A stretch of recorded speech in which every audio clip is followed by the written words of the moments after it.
Reimagine ATL exists to equip the next generation of storytellers. Not just any storytellers, but representative storytellers. That means any teen that feels unheard, overlooked, or ignored. And we do that with the vision of a safe, inclusive, and equitable workforce. At Reimagine, we believe in the power of story. So we aim to provide platforms that amplify authentic voices, foster community, and ignite change in the most authentic way. Enjoy. Enjoy. Enjoy.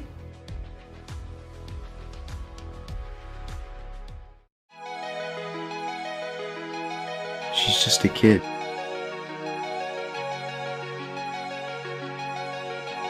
She just wants to dance and hang out with her friends and have fun. Easy. It is, but I let everything on YouTube.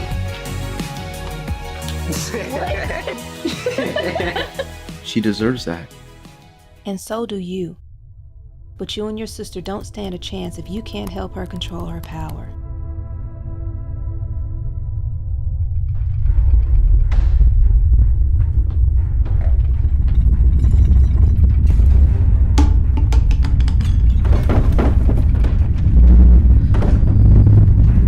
This power has been in our family for generations. You were chosen. Now you have to fight.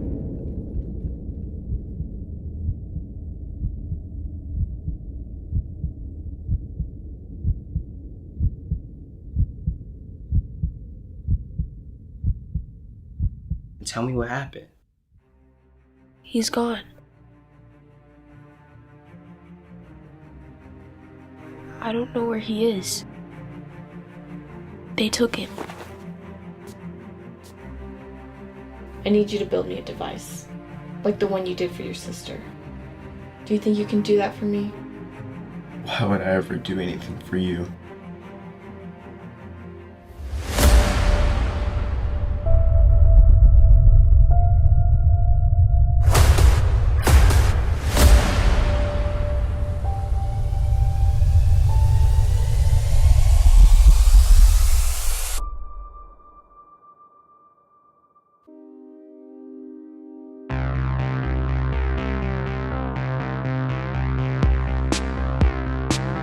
Dude, you're like a superhero.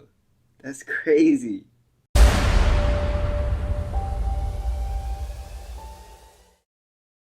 Every day we're faced with how COVID-19 will change our lives. We are ushering in an evolving normal. And it's easy to feel overwhelmed. I feel like I just got thrown into this new world.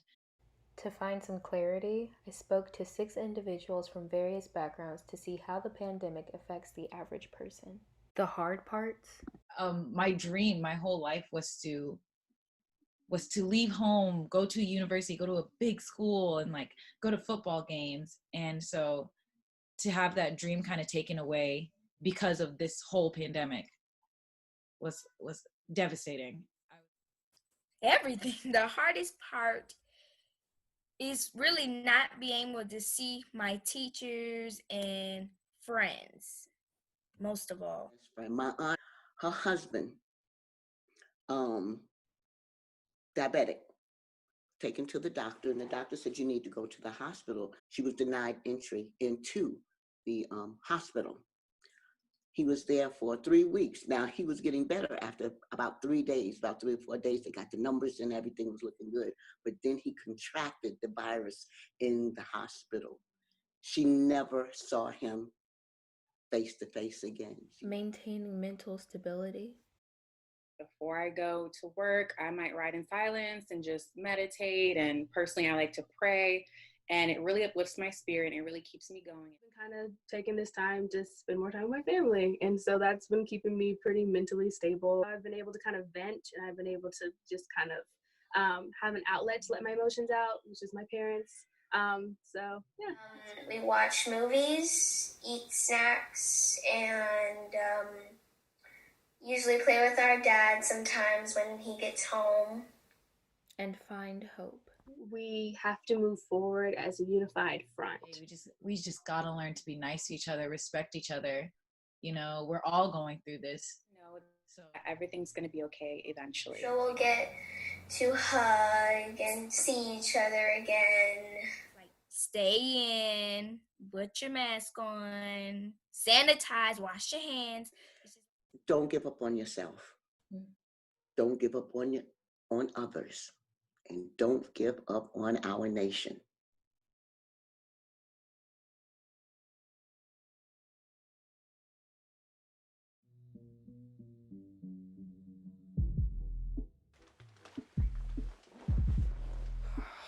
You rolling? All right. I'm Chris, and I'm the leader here around AB.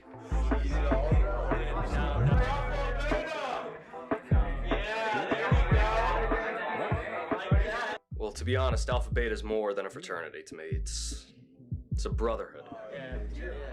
Welcome to the castle, boys. It's time for you to prove to me that AB is where you belong. Now, who's ready to get fucked up?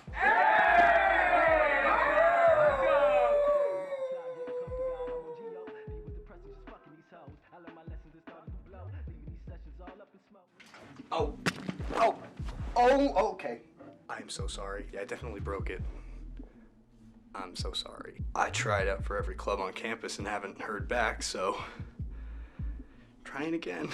That new guy, Kyle, he's a pretty cool dude, but the dude stinks, let's be honest. Do I look okay? Do I smell okay? That's a no. First task of the night.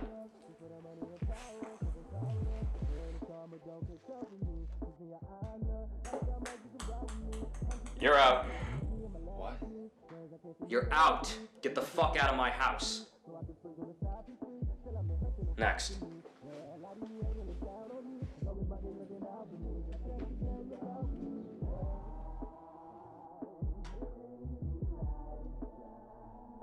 I gotta say, Kyle's really good.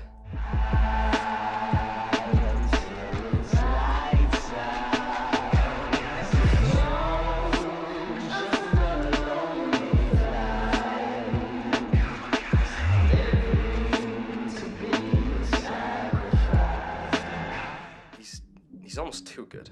There's something off about Kyle. I don't trust him. It was just pure luck. I mean, nothing to it. Well, the next task might trip Kyle up. Everyone's got to get a chick to send him nudes. Did you know that my dad owns this place? Yeah. Hey, I got boobs!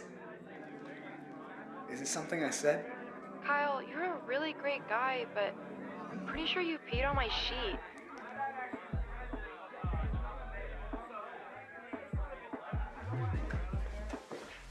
Kyle's the only one who got nothing. He's taking it pretty hard.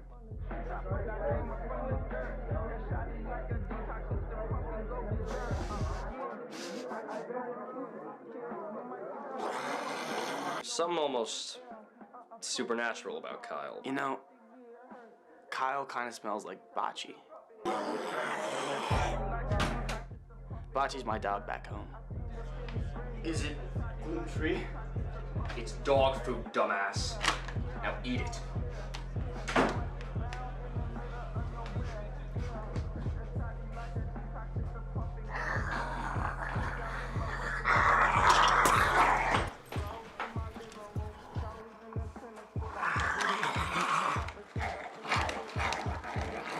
Dude.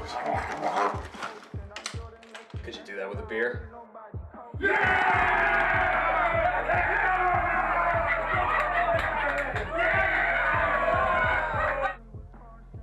I think I finally found my pack.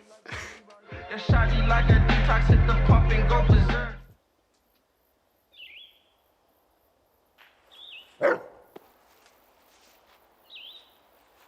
You might get found in the middle of nowhere, yeah. That shotty like a detox, hit the pump and go berserk. I think y'all in my way, so tell me which one going first. That shotty like a detox, hit the pump and go berserk. I think y'all in my way, so tell me which one going first. You end up in the hearse, you end up in the grave. That shotty like a detox, hit the pump and you can stay. Hey, yeah, I don't care. You might get found in the middle of nowhere, yeah. That shotty like a detox, hit the pump and go berserk.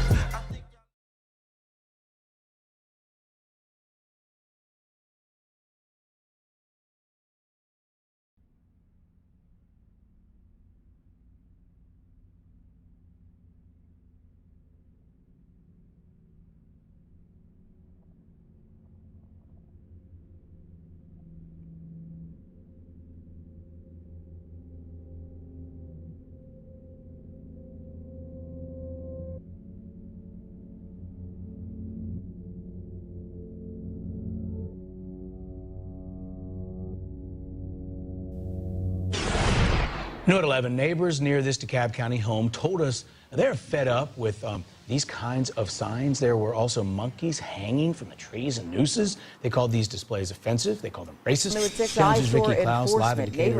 Ricky had talked to the homeowner. He says this is really a political statement. After years of complaining, a DeKalb County neighborhood gets help in dealing with what some Stuffed animal monkeys hanging from trees, graphic and explicit signs posted in the yard, and a man yelling profanity. They called these displays offensive, racist. Sounds Ricky Klaus, live indicator.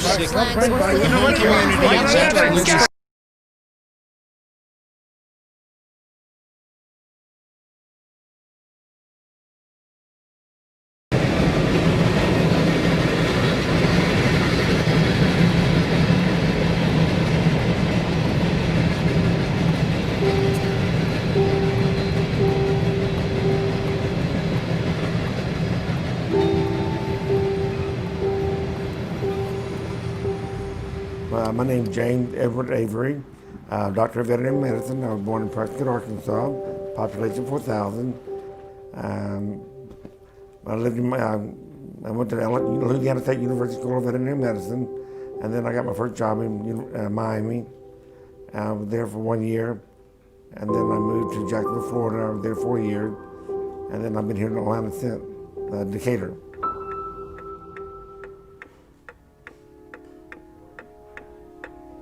I'm the youngest out of three.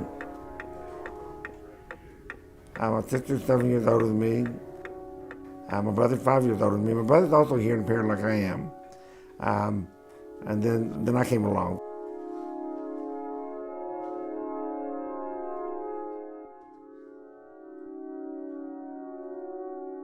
My sister claims I was an accident, and making me angry as a kid. And I don't remember my mother denying that. She just kind of laughed. My dad's a doctor, my mother was a nurse, and then when he graduated from medical school, he met my mother at North Little Rock, so that's where they got married. Then he went in the Army for 5 years as a doctor, a medical officer in the Army. My sister was born in Little Rock, and they moved around, like Carlisle, Barrett, Pennsylvania, Fort Knox, Kentucky. My brother was born in Kentucky, and then when he got done with that, he moved back to Prescott, started practicing, and that's when I was born. I was raised in Prescott, Arkansas, in public school, Prescott Elementary School, Prescott Middle School, Prescott High School. I grew up with the First United Methodist Church in Prescott, Arkansas. I mean, they filled in, what I didn't get from my peers. But I was pretty much of a loner. I joked that I was born with a brass spoon, not a silver spoon in my mouth, but a brass spoon in my mouth. So I was a privileged life. I had a privileged upbringing. And my schooling was paid for. I didn't have to pay for my schooling. I didn't have to work when I was in school. So you would think I would be doing better than I am now. But there was not that incentive either. You're kind of lazy. So I just made good grades. That's about it. Just did what I had to do. It isolated me from my peers, loner.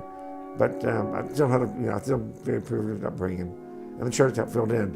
So, and it's probably around like the 5th or 6th grade when boys and girls started getting interested in each other, pairing off, that I started making straight A's. I think it wasn't necessarily that I was smart.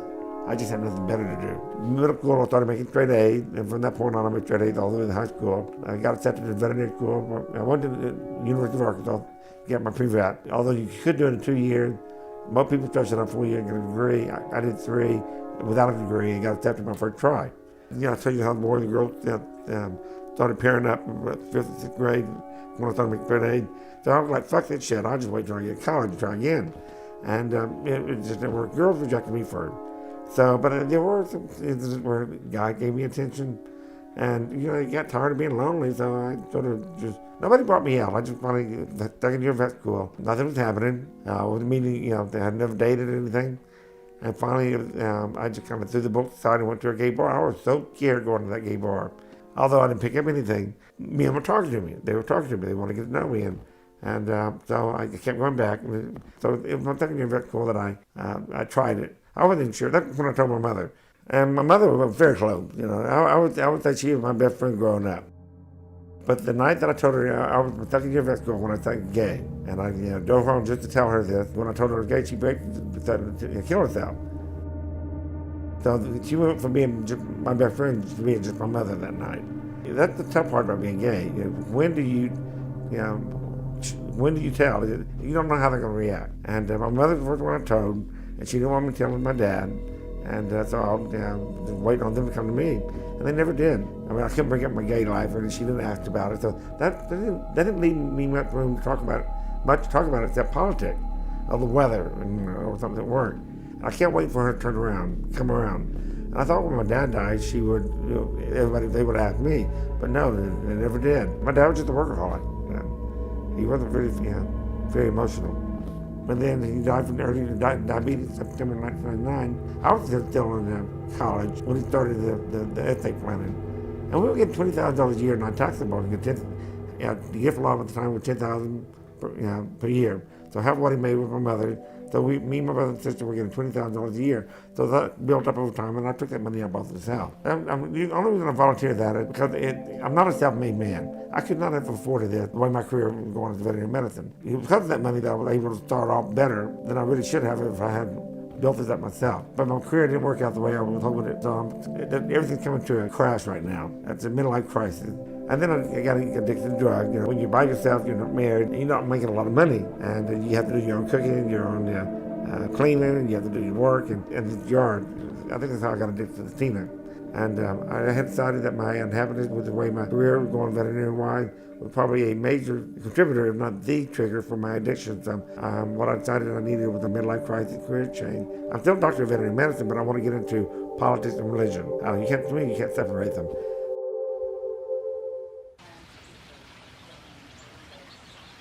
My name is Charles Bliss, and I live in the Mason Mill area.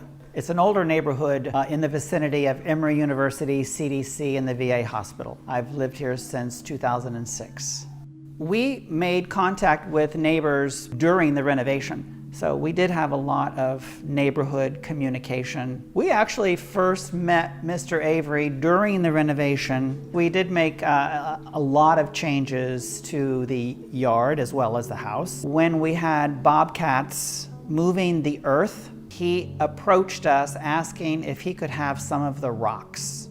And during that exchange, he then became very angry about our removal of trees. Other than we knew that he was sort of angry and didn't like us because of the tree removal, everything seemed pretty normal from 2006 when we started living here until 2010.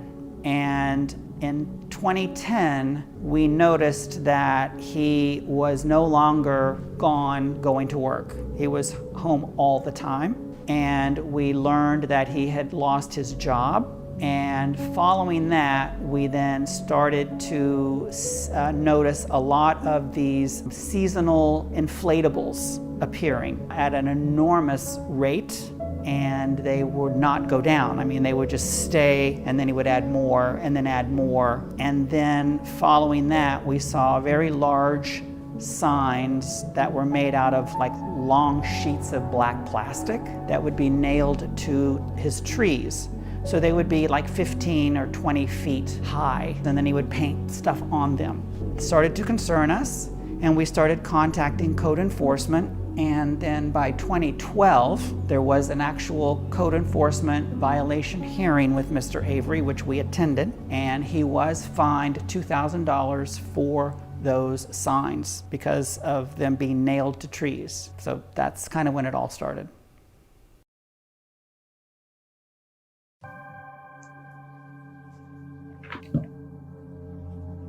We moved in December 2005, but I remember initially seeing a lot of inflatable balloons, for Hanukkah or Christmas, and some monkeys hanging, and that was kind of it for a while. Then I noticed there was an increase in the signs and what they were saying that didn't seem to really quite make sense.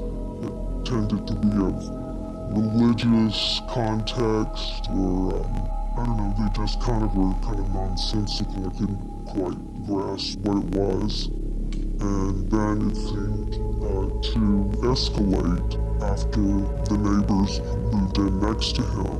And Then there tended to be a lot of signage that went up, and some tended to be toward the neighbors, and it tended to be just a countless amount of signs. And then it really seemed to get out of hand, and then he'd be on the sidewalk dressed in different outfits, yelling things out, and sometimes having his hand like it was a gun, or yelling out sometimes profanity, and there was a lot of profanity on the signs later on. Initially there wasn't. He appeared at our front door, and when we answered the door, he was literally holding 3 yellow plastic ducks in his hand. And he asked us if we would help him join into a triad with these 3 ducks, to join into a union triad with an elderly couple that lived across the street from him. We escorted him away as quickly as possible because we realized that he was not logical. And I then went over to that house where the elderly couple lived and knocked on their door as a duty to warn, because I was very concerned for their safety. They informed me of, I don't know the exact period of time, but a lot had gone on between them and Mr. Avery across the street. There had been some sort of initial friendship that went awry, and they had asked him to stay away and to no longer come over to their house, and that basically set him off. I asked the lady, had she had any contact with his family, because I was concerned about Mr. Avery, that he needed some sort of family intervention or support, because I didn't think he was doing well. And she said yes, she actually did periodically speak with his mother, and she gave me his mother's contact information. So I then called his mother, and who lived in Arkansas. And I just told her, I'm extremely concerned about your son. He lives next door to me. He seems to not be right. He's very confused, disorganized in his thinking. And he also talked a lot about drug use, chronic daily drug use. And I was concerned. So she sort of was aware of the elderly couple and what was going on there. She would call me periodically just to see if he was still alive. Have you seen him? Is he still alive? Is he still there? Have you seen him? She would say. Because she has another son, his brother, who committed suicide.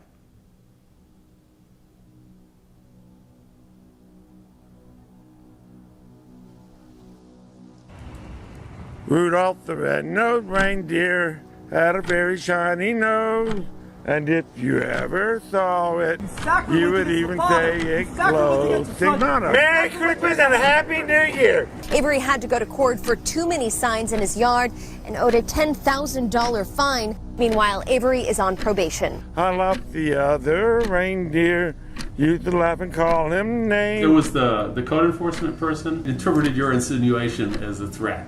Huh? A threat to yourself. I'm going to commit suicide when I run out of money. Well, I mean, it's y'all vote. I mean, all I want to do is conversation talk. They never let poor Rudolph join any reindeer games, isolated.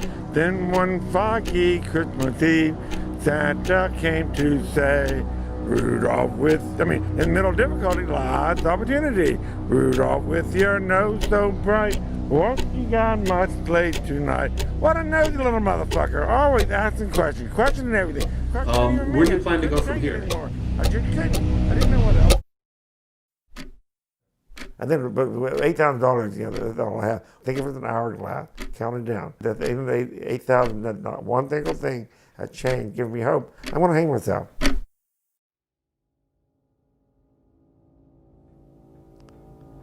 Does that make sense? You know you get into that, did you?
That's the last of them.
Thanks for inviting me out, man. I kind of needed this recently. I mean, you know, I moved in with her recently, and she's kind of just been driving me crazy. Like, bad habits and everything? I mean, exactly. But it's been constant. Like, I mean, it started off nice and cute, but I mean, recently it's just escalated, and I really don't know what to do about it. That's what's gonna happen when you live with someone, especially someone you're in a relationship with.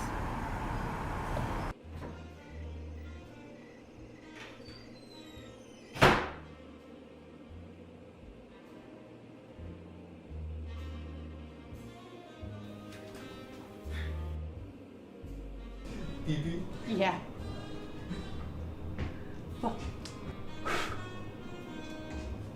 Hey, what's this? Happy birthday.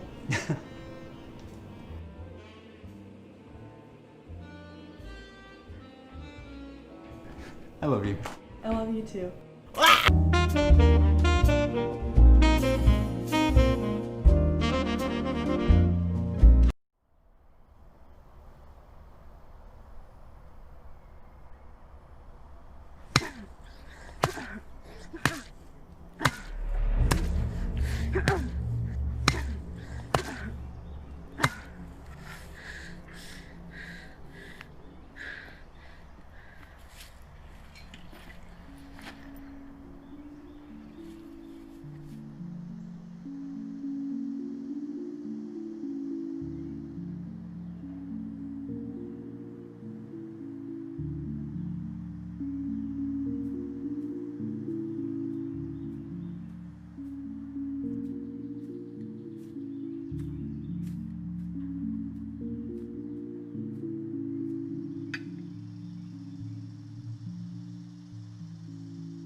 Show me your tongue.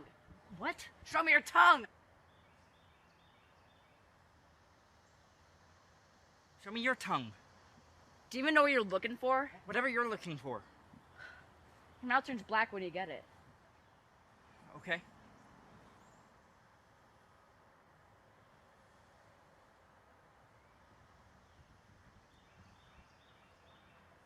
How'd you know that? My brother told me. How'd he know? He was up north where it started. Come down to warn us. And he's... Yeah. Any other family? They all turned. He came and got me out. Mine's up north. I'm just here for school with my girlfriend.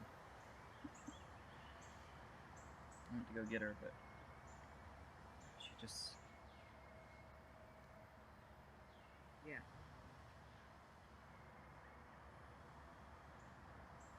I'm Tyler, by the way. Billy. I don't understand how this happened. It's like a virus. Don't touch one. You'll be fine. Where did it come from? I mean, I know it started up north, but it was here for anyone even... Shut up. Did you hear that? What is it? You didn't take care of her, did you? You, Caitlin? I took great care No, of you didn't. Gee whiz, she's got your scent. My what?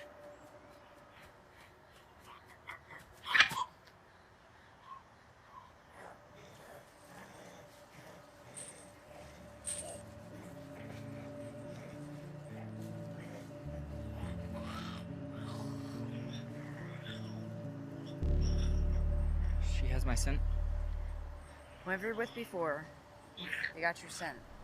They hunt you down like dogs. You have to take care of them, or they'll get you. Okay. Do you have anyone else following you? I don't think so. No, I shouldn't. I could do it if you want.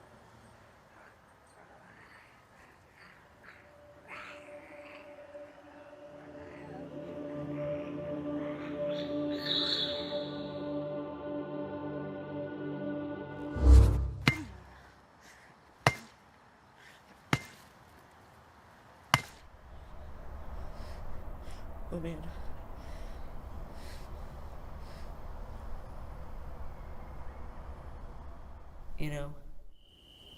You know you'll have to take care of me, right?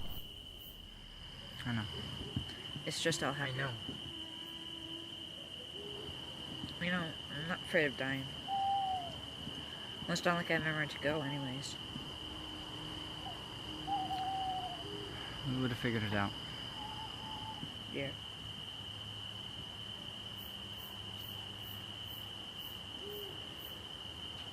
Stay with me, please. Yeah. It's just, I don't want to be alone. Not everyone gets it right. I mean, maybe you're immune or something.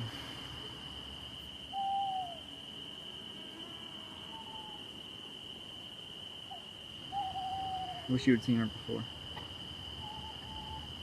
She was so beautiful. Wonder what I'll look like. I mean, some get better looking. I bet I'm fixing to be the handsomest zombie ever. You'll look 10 times better at least.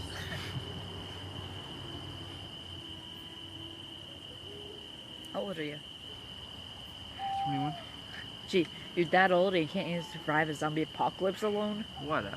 Come on, you wouldn't have lasted without me. Yeah. Do you even know how to do it right? It's pretty straightforward. Seriously, make sure you do it right. I will. Is my mouth dark yet? No, not yet. Liar. Where are you gonna go? I'm sure you'll find others. Tyler, why is it doing that? Batteries must be low.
Growing up, all of us wanted to come to the U.S. The U.S. was like the promised land.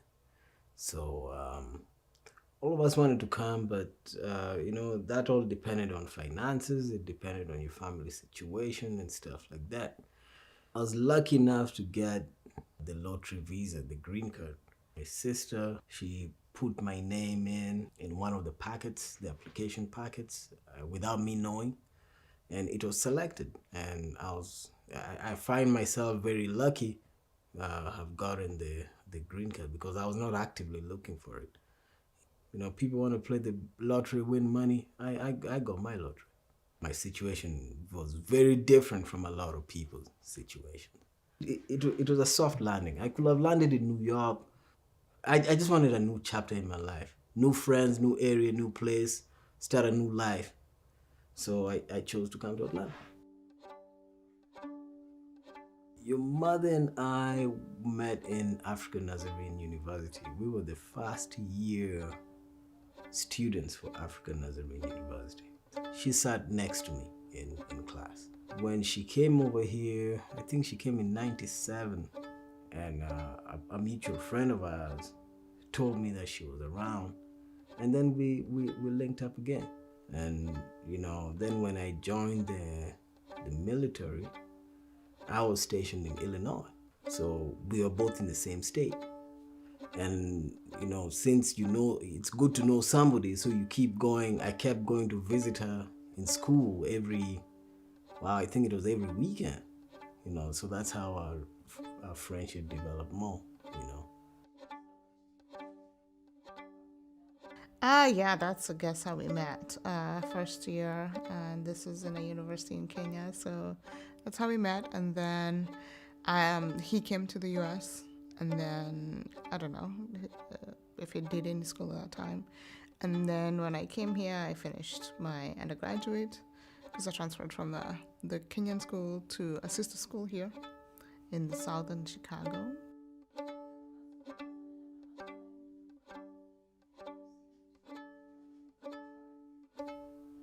Ashley was born when we were not prepared.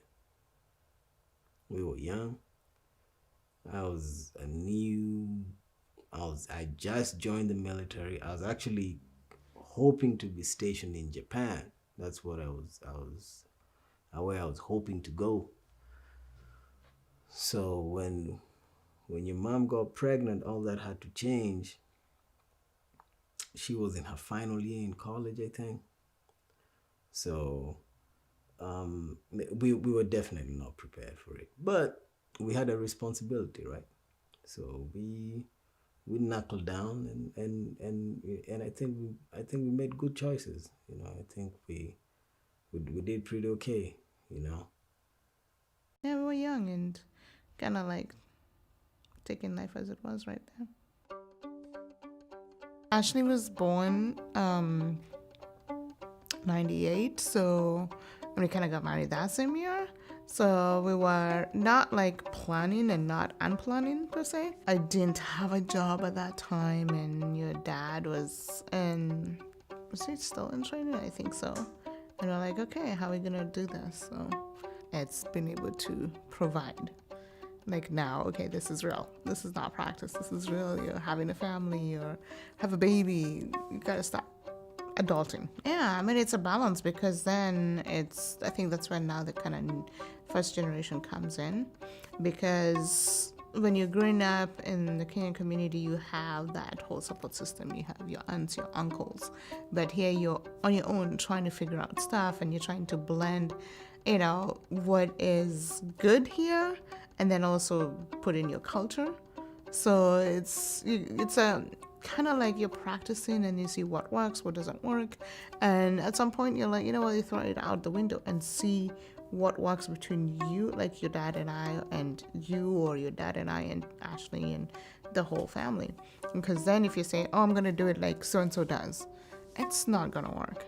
It's one thing to think about it, it's another thing to experience it, because the culture shock is immense.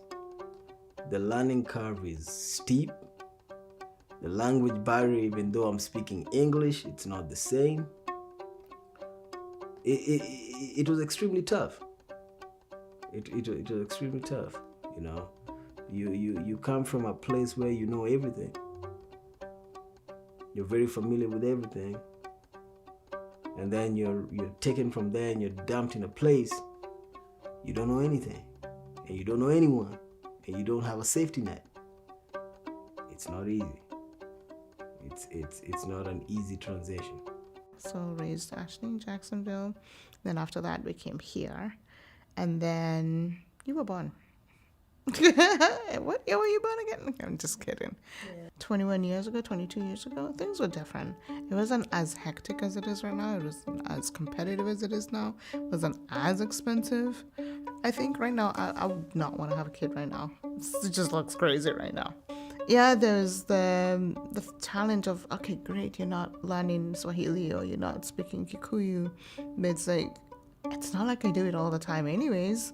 So, yeah, and then how often you're going to use it, you know? So, but I think it was not until with you that I realized the impact of, hey, you have a lot of influences. And it wasn't so much of the American influence. It's just all the other influences outside. And then I think what was surprising for me is that you two were complete opposites. I was like, listen, this worked with Ashley. Was it not working with Tiffany? I was like, can y'all do the same thing? So that was interesting that you were complete opposites of each other. Because for you, it was like, go, go, go. Whatever is in your mind, you spew it out. But Ashley, she's kind of grown into, she's always been quiet and steady. What you are going through in middle school is what we went through in high school. Like a change and lots of changes and a lot of challenges and everything is thrown at you, from drugs to alcohol to crazy friends and peer pressure. We went through that in high school. So let's go to the school counselor. Then the school counselor was like, okay, let's try. A therapist was like, what? No, we don't do therapy. You know, with the African upbringing, it's like you don't talk about such things. Even when you grow up, it's like, hey, deal with it. Maybe this may have been brought up by maybe the divorce and many other things going on around that time that kind of influenced you at that point. Like you said, you took in a lot of things, didn't deal with them. It should be something that should be talked about a lot more in the Kenyan community or in the African American communities or even some of the Hispanic communities, because again, it's how the culture is like, don't put your dirty laundry outside, you know, for people to see. Was it difficult trying to keep the culture and like in the house with raising Ashley and I, trying to make sure that we know where we came from? You know, if we were,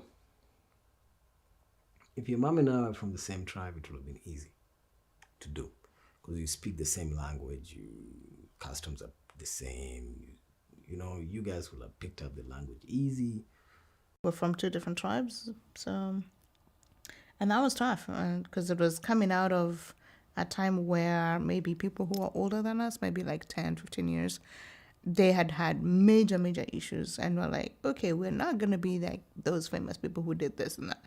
We're going to chart our own way. We're going to do what works for us. I think between me and her, we didn't have an issue with it. You know, we because we grew up in the capital city. It's very diverse in the capital city. You meet people. Well, for us, we didn't have an issue with it. I think the issues come when families get involved. Perceptions come into play, and that's some of the problems that even anybody who has an intertribal marriage, they will have that. Definitely had a play, you know, and it's unfortunate, but such is life, you know. It happens over time, you know. It happens over time. Things build up and then they become big, you know. So that's it. We were married 10 years. We were married 10 years, you know, and I don't even think people knew that we were going to have a divorce until it happened. You know? Yeah. That must have hurt. Yeah, and I learned to silence that, because for me, the most important thing is when I knew we're going to go through a divorce, the most important people that I cared about were obviously you guys, and then mom and dad. Because it goes back to the expectations. You're the firstborn, what kind of example you set in. And I was like, oh my gosh, I am completely failing my family, you know. You just ensure that you try and make it as smooth as possible. And it's never smooth, you know that. But you try your best not to shield it from the kids as much as possible. You want your parents to be together. You want to have the family that was there. That's what you want to have and continue. You know, when something breaks, you don't like it when it's broken. Your dad is a good father. I was never going to change that. He's not going to change that. And that's what people who know him know. Yeah, when I wrote that divorce, I wrote the divorce papers, it was like, you can see the kids whenever. Talking, what? Almost 20 years we've been in this area. 19 years, actually. That's quite some time. No? Can you go ahead and clap for me? Alright, so... Dang, I really hope that's on purpose. How are you? I'm good. Can you please state your name? Ashley Opinia. And who were your parents? Eustace Opinia and Angela Karanja. Okay. So, would you say you had a good childhood? Yeah, I'd say so. I remember when we used to go to Dad's house when he came back from his little periods of time, and we used to go hang out over there, and we'd be there over the weekend. And I remember that was like the funnest time, because we'd be with Dad, and I haven't seen him in a while, and we'd always make like pancakes or breakfast, and then we'd go and watch like a movie and something afterwards, and it was so fun. Do you remember any like good memories like when Mom and Dad were together? Because I don't really remember anything. I mean, I remember we used to always have the barbecues, and we'd always have everyone from the soccer team from Jamhuri FC come over, and it'd be like going on all night, and we'd be grilling in the back and have people over here, and then it was always a fun time because everyone knew everyone, and then we'd always have some music going. It was fun. What do you remember about like the divorce? I mean, yeah, I got over it at some point. Because, like, at first I was just like, y'all are going to try and work things out. Or, like, I remember there was this exercise we were doing in school. And I remember how they had, like, just divorced. And it was, like, 5th grade. And they were doing, like, a little, you know how you, like, close your eyes and then you raise your hand and do something like that. So they were doing that exercise. And then they asked us, like, a whole bunch of questions. And then on the last question, they were just like, how many of your parents are divorced? And then I remember I was like hesitant to raise my hand, and then I had raised my hand, and then the teacher had been like, everybody open your eyes, and more than like half the class had their hands raised, and I was just like, wow, it's not just me who's dealing with it, it's everybody else too. And it was just like, wow, that's crazy. I mean, at first, you weren't really affected, like, at all. I don't think you understood what happened until a few years later. Like, it was probably, like, 3 years later. And then it started, like, really affecting you. And it was just... Because I remember it affected me immediately. And, like, every time Dad would leave, I would start crying my eyes out and be like, don't go. But you were just like, all right, bye. And then... later, like a few years later, it really hit you that like, wow, they're divorced and like they're not getting back together.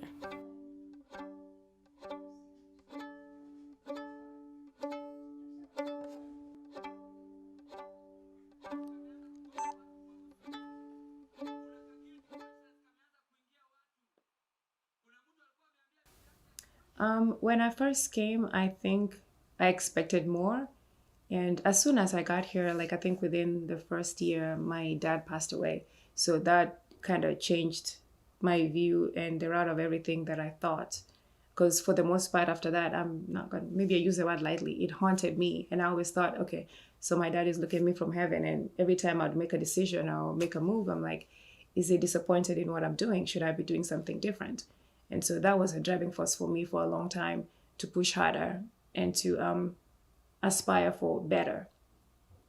Of course, looking back now, harder and better, the definition of that is very different. When I first came, of course, going to school and succeeding and graduating was definitely a goal, which, like I said, I accomplished that.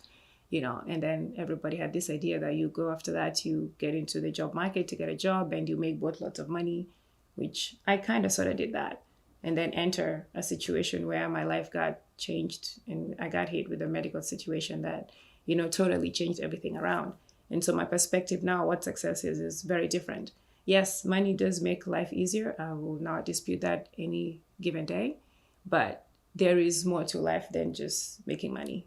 I think at the beginning, even I was in denial. I just thought it was a, one-time happening that would, recurrence until it became, I was diagnosed and, I had to face the reality that I guess this would be life as I knew it. But then when that, started to be an issue and then my career was in jeopardy of that, then it just gave me a whole new perspective. I think everybody should have a plan B, whatever that entails. Pursue what your passion is and do what you actually want to do or what you think your calling is. Now, as far as my parents and growing up in Kenya, I kept the diagnosis away from them for a very long time because I did not honestly believe that they could understand or even take it. Because a lot of what they believe is, belief in the church and the God system, and you're going to be healed and you're going to be okay. And to this day, people still tell me that. And a part of me still does believe that. I totally don't write it off. I have to find a way to live. And so for a long time, that was very hard for everybody to understand. Understand relationships, and what friendships really do mean, Just somebody saying they're your friend is one thing from somebody actually being a friend. Doing something for somebody one time and, accessibility to, basic services is very good in the US compared to how it is in Kenya. I think we take for granted things like food, water, electricity, healthcare is a problem, not just, in the US, but everywhere across the world, really global issue.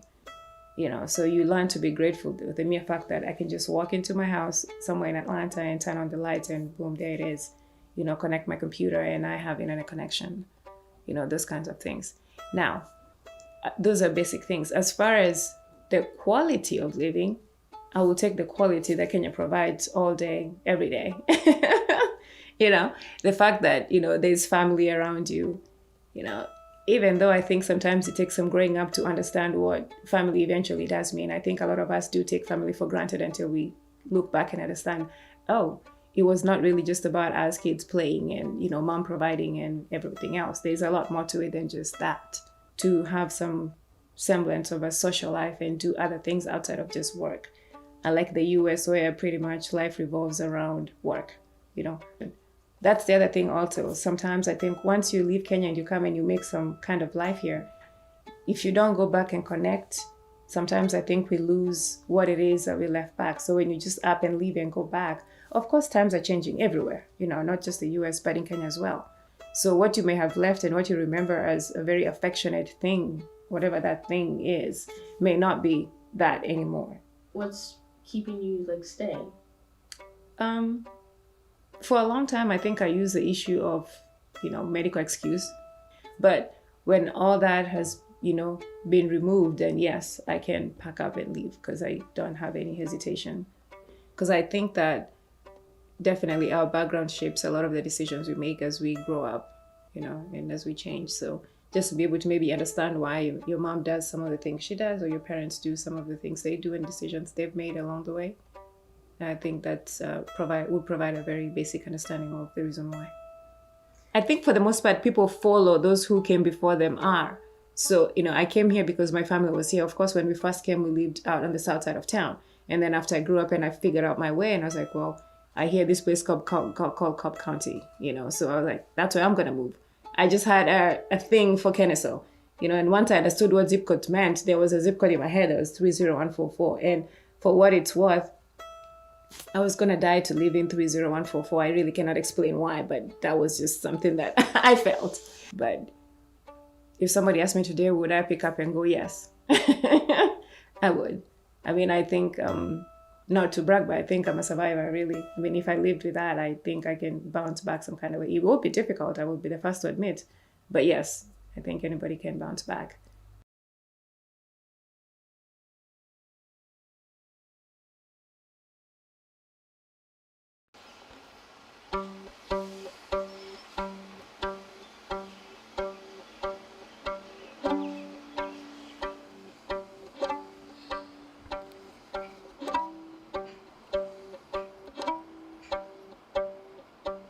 When you look at it, the times when we sit at the dining table and we're laughing and we're cracking up, I mean, those are the moments I live for, when it's like, hey, we can sit down and laugh, and not that we fight. Or, I mean, I was listening to a story of someone who hadn't talked to their mother for 10 years. I would not like that. That would not be me. Even a couple of times when I don't talk to Ashley in the week, and I'm like, I need to talk to Ashley. I need to call Ashley. I need to check on her. I'll always be attached to the country, to the people, identify with the country and the people. I will always do that, But in all functionality, this is home, This is where I work. This is where my kids are. This is where I make my money. This is it. This is where I spend 99% of my time. So, home is where you make it, right? That's it.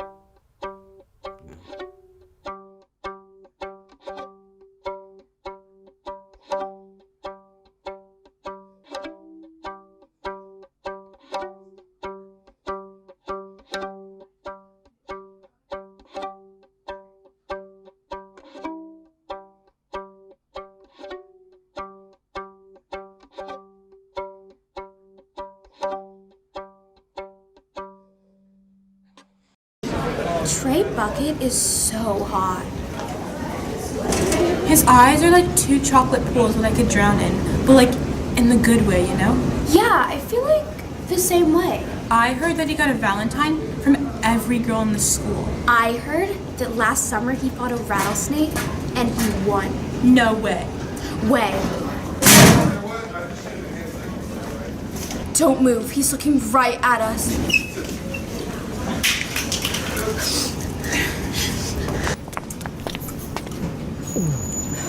Sup?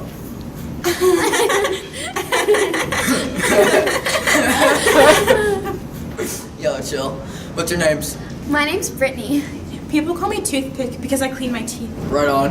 Hey, I'm having a birthday bash in my crib. Wanna come? Yeah, I'd love to. Cool.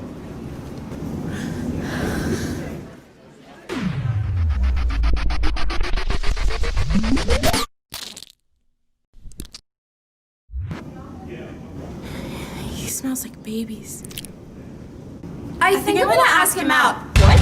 Are you serious? You cannot ask him out. Yeah, you know I like him. He would never like you. Did you see how he winked at me earlier? What? He winked at me? No, he didn't. Fine, then I'll ask him out at the party. Not if I get there first.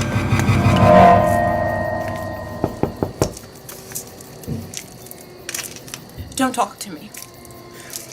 Yo, what up, what up? Hi, Trey. I got you this card. Well, I got you a box of chocolates. Yo, thanks to the max. Come on in.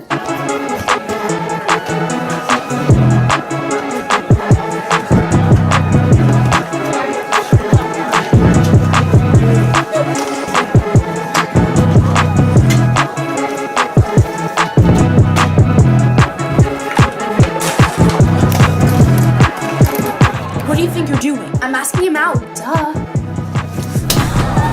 Cool. Stop! Yo, babe, check out those chicks fighting, babe. Yo, what the H? Babe, are you okay? No, Prudence, I'm most definitely not okay. Friggin', this is the worst birthday ever! You two, out! Get out of my house!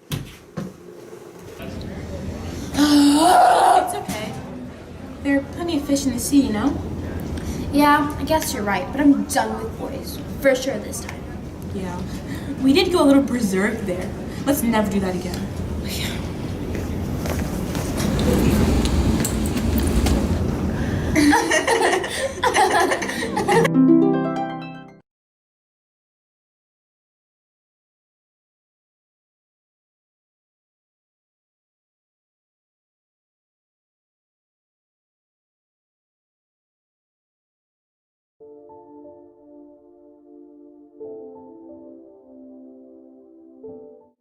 Hey.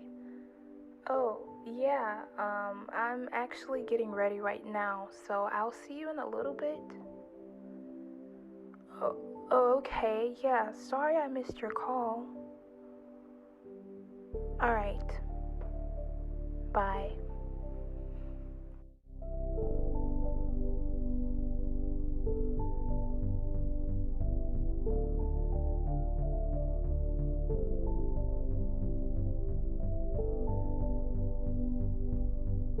Whenever I go outside, I get panic attacks. A million needles stab my lungs as I try to remember how to breathe. My heart is pounding. It's like I'm suffocating.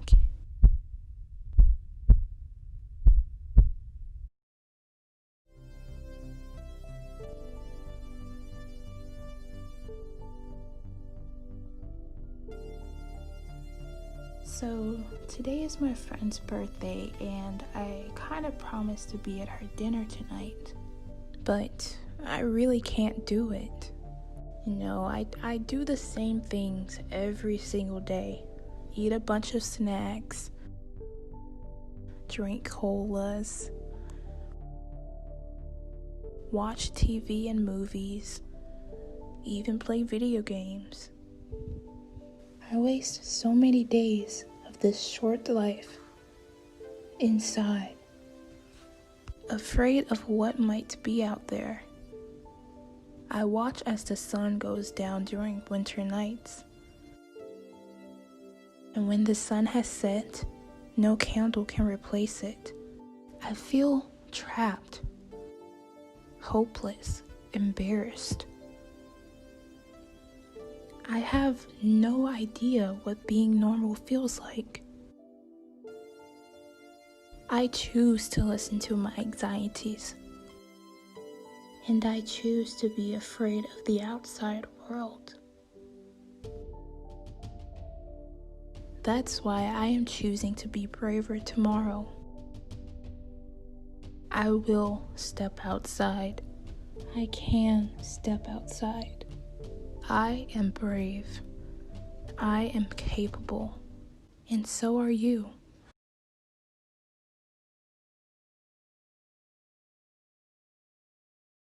Free anxiety attack helplines and resources that are available include National Alliance on Mental Illness Helpline, 1-800-950-6264.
Alright, so how are you doing today? I'm good, thank you. Awesome. Okay. Hopefully that makes the cut. My favorite memory in this home. Man, that's a good question.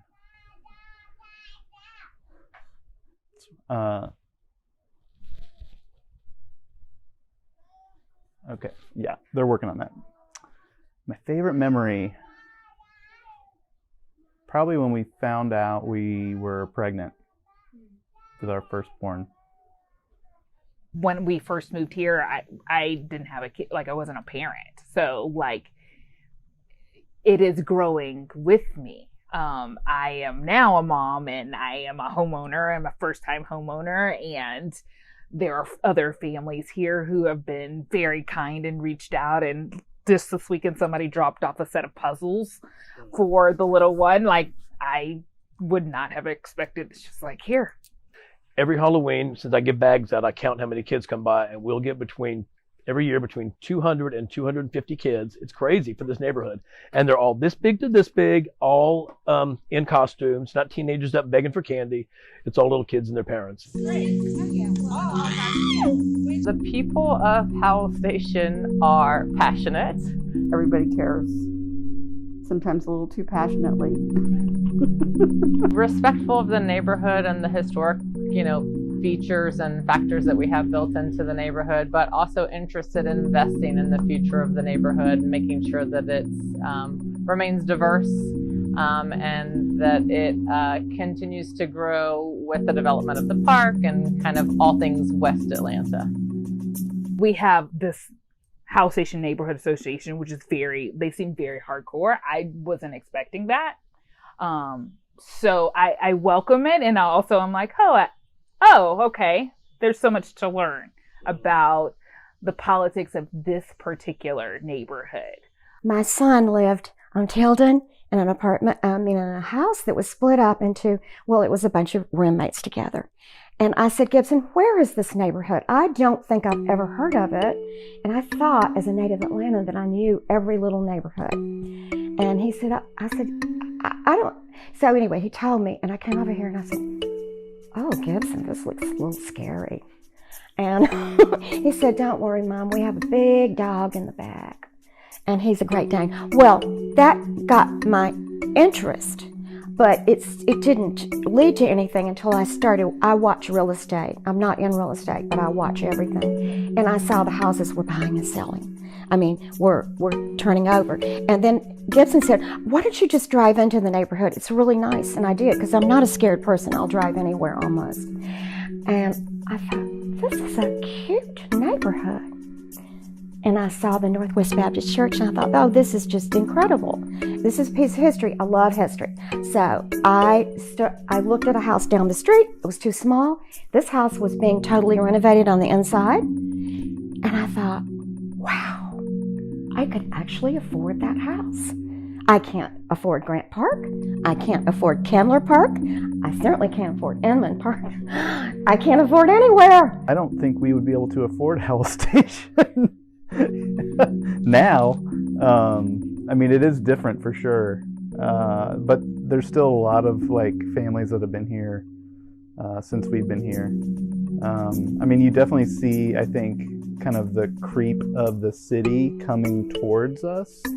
And so that has definitely had kind of an effect on the neighborhood. They've done so much development along West Marietta Street, the main street right in front of here. They made pretty significant progress with the Beltline too, and they picked that project up, even though it stalled for a period of time. Also, it's just Atlanta's one of the fastest growing cities, so you're seeing a lot more traffic around here in general. Okay, so the next question is, what are your thoughts on the gas station? Residents in the historic Howell Station neighborhood of Atlanta are speaking out against a gas station that they say is being built illegally. A group of protesters out near the property today say the gas station will sit too close to residential property and should not be allowed. Some property owners near the construction say they plan to sell. My thoughts on the gas station are mixed. Of course, it's unfortunate that, traffic patterns as it pertains to dumping right into the neighborhood weren't taken into more deep consideration. It kind of feels like it wasn't designed with the flow of the neighborhood in mind, but development is inevitable. We are all, looking forward to the higher property values and the benefits and the amenities that the park is going to bring. And, some of those benefits are going to be considered less desirable to current residents because they're more desirable to neighborhood passer-throughers or visitors. So unfortunately, it's not going to be just everything that we want along the way. So comes with the park both benefit and some kind of heartache too. I actually bought the house to begin with because I had this idea that in a neighborhood, especially like this one at the time, I thought it would be a great idea to have a house where kids could go, and I thought it could be something where you tie in with Teach for America, where you have two people live in the house and one's a tutor and one's an art teacher. And I thought it could be like a neighborhood community type house for kids. And because I feel like parents are working so hard and things are really tough and trying to get kids' homework done and things like that when everybody's working, trying to put food on the table and a roof over their house. So I thought that would be a good idea. I still think it's a good idea. But then I got a divorce, so I needed the house. So I ended up moving. Opening a business is definitely not for the faint of heart, particularly in the city of Atlanta. They make it quite difficult. But we were the third brewery in Atlanta at the time when we opened, so I don't think they really knew what to do with us when we were trying to get all of our alcohol licenses lined up. But particularly in the early stages, being so close to the brewery is just helpful because I'm there so often. And, early on, I would be the one who would, if the alarm went off at the brewery, I'd get in the car and go check on it. And since it's 5 minutes away, I can do that. I just bring our dog and hope that everything's okay. It's also just nice, I think, community-wise, because we're also the closest brewery to our neighborhood, and so a lot of neighbors know Monday night, and it's just a really, it's kind of why we got into the business of brewing, was to help people connect with each other and help foster community. And I feel like being kind of in the heart of where you live, work, and play, and having all that together is really helpful. Just living with people and getting to know them and what they do for a living. I mean, I live right next door to a structural engineer who has helped us with structural engineering on the brewery. I live right next door to the head of partnerships for the Giving Kitchen, a nonprofit, and we've worked very closely with them because of that. And I've actually been able to attend some really cool, food experiences with our neighbors. Right here, actually, two neighbors ago, the couple that lived there, the guy's name was Ryan, and he was a bartender up at Dave & Buster's, but I knew he homebrewed, and he ended up starting at a just low-level job at Monday Night, and he's now our head brewer. And that never would have happened without Howell Station. But he's making some of the best beer in the city. So I'm, excited about the couple of folks, but I actually expected there to be I expected it to be much more diverse. And it seems to not be. Maybe it's socioeconomically diverse, but in terms of race, I think it's a little lacking. So then, that makes me think about, well, what's happening here? I know, what's his name, Mr. Mr. Charlie down the street, right, like 3-4 houses down. I know he's been here for ages, but like, what happened to his other folks or neighbors or whatever, you know? Like, what is this? Who are these people? I don't know if, why I was the first to start a Black Lives Matter protest in the neighborhood necessarily. My roles and responsibility as it pertains to listening to the Black Lives Matter movement and trying to learn as much as I can personally were a huge priority and continue to remain a huge priority to me. And I think that what I was hearing from neighbors were that because of COVID particularly, they were feeling timid to go downtown and show their support, or timid to join in some broader protest, or they wanted to do something that was, family oriented, that they could bring young children to. And so for all of those reasons, it just seemed like the best thing to do was create a situation where anyone in our neighborhood would feel comfortable coming and standing with us and learning more about the movement and being a more active participant. And it doesn't have to mean go downtown and stand with the protesters there, that we can kind of do our own thing and make sure that our voices are heard. The big difference I see is the neighborhood activism. Very active, extremely active. In your face, no gas station. I would say it's like having an eagle nest in every house, because the mothers, they're watching the neighborhood. So I don't have to do anything anymore. They watch and make sure if somebody comes in that they don't think lives in the neighborhood, looks like they might be causing trouble, they get on that neighborhood website and they walk them, computer to computer until they know they're gone. Before, it was a matter of getting babysitters. But I think now it's more of, since we can stay home more, we have more flexibility in our schedules.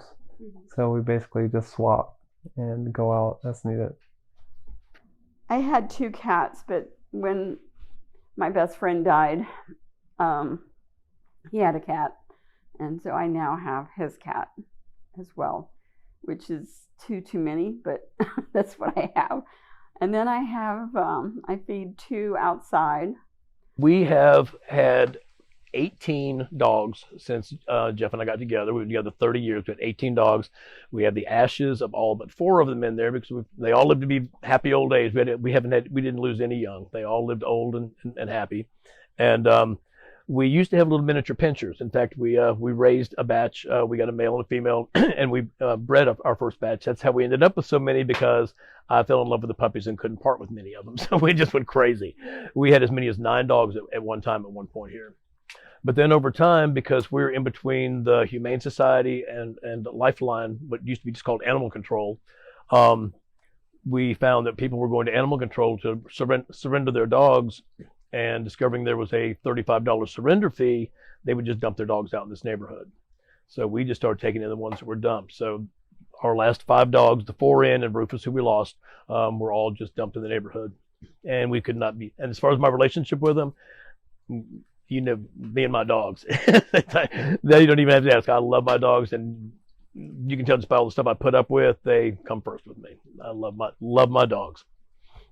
Oh, we have 3 cats too. They'd be a little irritated I didn't bring them up. So we have 3 cats as well. So. we had a couple aquariums at one point. I set up a saltwater, which was more work than it was worth, and we had a big freshwater. But I sent that over across the street to Simone and Donovan. We have a bird, and I've learned that cockatiels live a lot longer than I thought they would. I have no idea. We've had this one for maybe 17 years. I think we tried to make this neighborhood a place where we actually lived and not just slept, if that makes sense. So like, I'd hope we were remembered for getting to know neighbors and, having dinners with them and just kind of living life. Honestly, I would want them to know, like, that's that house where those 2 lesbians lived. The 2 Black lesbians that had the Stacey Abrams campaign sign up for like a year and a half after the campaign was over. And that's okay. Like, we're both, we're 2 educators and we're 2 like upwardly mobile Black women who wanted to raise their family in the city of Atlanta, and were able to do that. and it's possible. You know, like it's possible to live in the city as a Black person, as a Black queer person. Absolutely.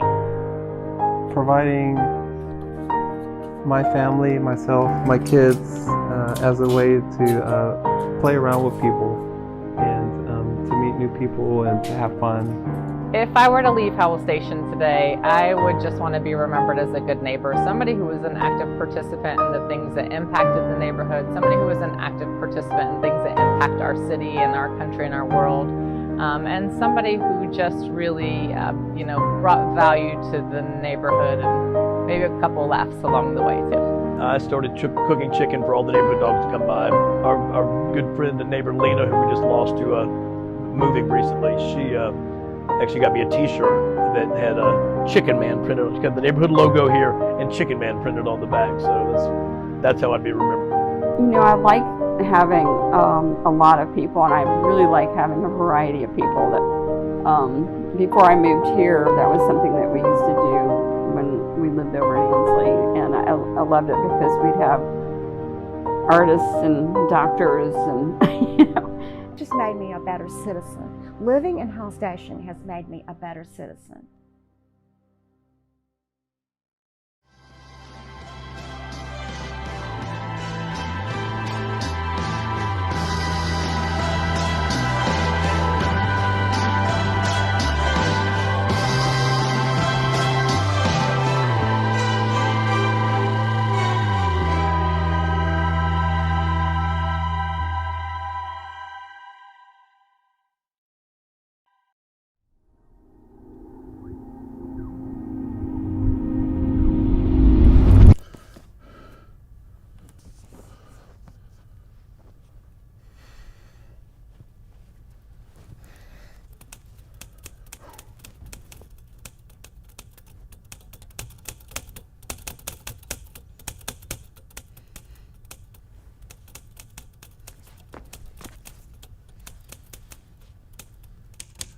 Excuse me? Welcome to your coma. Wait, what? You are Matthew Turner, right? Yeah. Perfect, right on time. Right on time for what? Your coma, dear. Now, here's some things you have to know. Look, lady, the only coma that I'm in is on my buddy's couch somewhere hungover.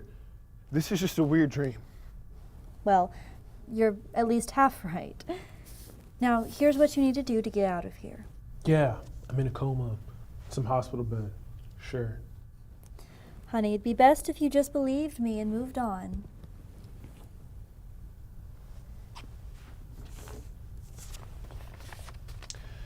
How to get out of your coma.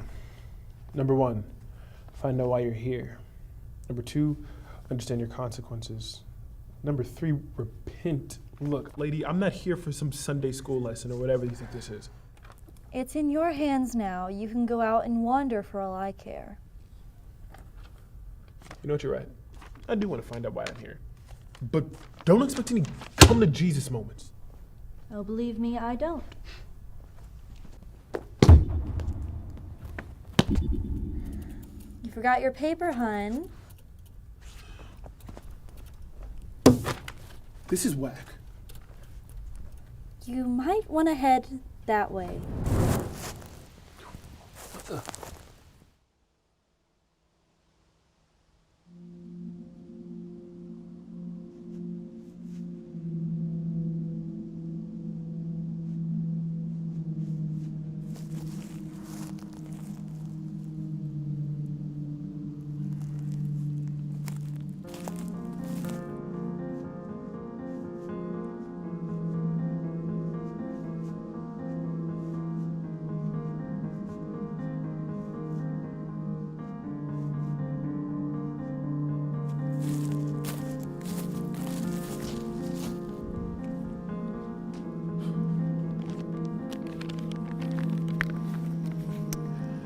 Find out why you're here.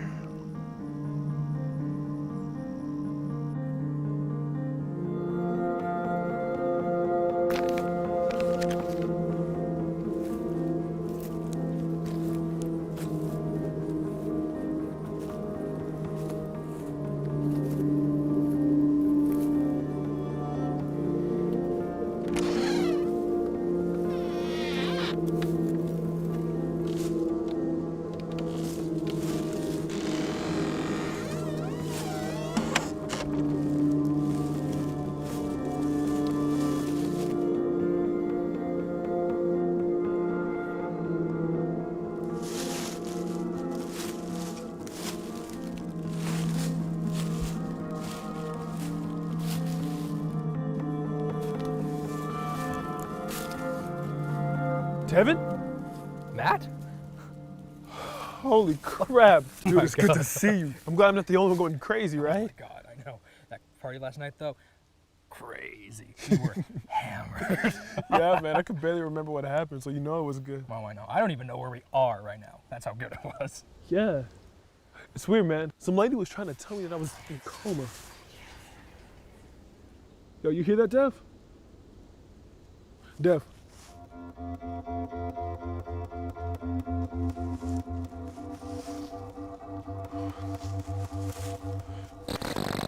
I don't know why either of them thought that was a good idea. Helen? Alex? It is my fault. I shouldn't have let them leave. They claimed they were drunk and I didn't think twice. Hey! I'm right here, okay? Can't blame yourself for that. They probably wouldn't have listened to you. They might have. And then there would be two 22-year-olds who died before their parents got to the hospital. There is a Look, what they did it themselves. Thank God they went into a tree and not another car. It's not your fault. Let's make way for the nurses. Hey, Helen! Hey, this is not your fault, okay?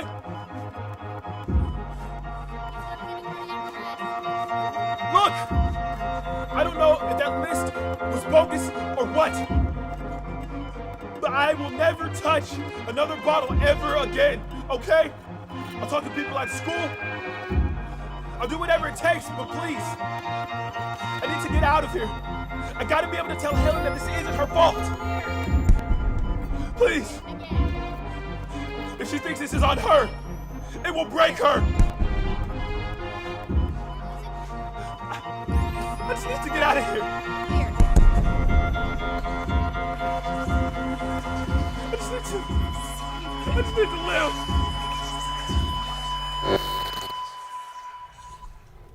Welcome back, Mr. Turner. You're a walking miracle. Congratulations.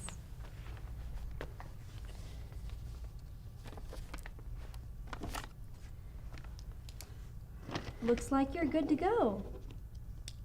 Wait, seriously? Completely. Thank you. Janet. Thank you, Janet.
My name is Kartika Ramaswamy. I'm Maha Islam.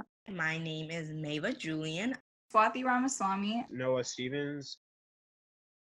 I'm 17 years old. 17 years old. I am 12 years old. Almost 19. I am 17 years old.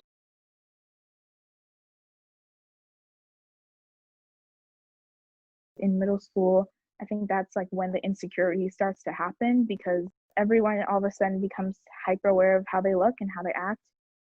I just wanted to be the it girl. I wanted to be cool. I wanted to be Hannah Montana. I wanted to be the girls from Girl Meets World. I wanted to be them.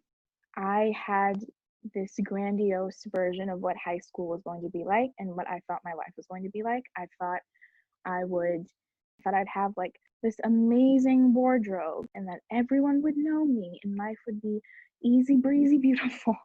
That's what I thought it would be. And it definitely put so much pressure on me to not just be myself. Like, I bought makeup when I was 11 or 12. I wanted to be, the face of a Disney Channel show,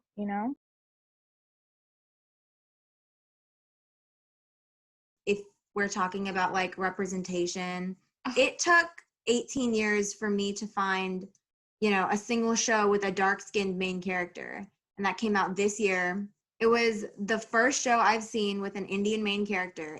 Not only was she Indian, she was dark-skinned. She was South Indian. She's like I've never seen a Tamil girl in media. It's always kind of been like lighter skin, Eurocentric, westernized culture. So as a kid, I was never able to have a dark-skinned role model growing up.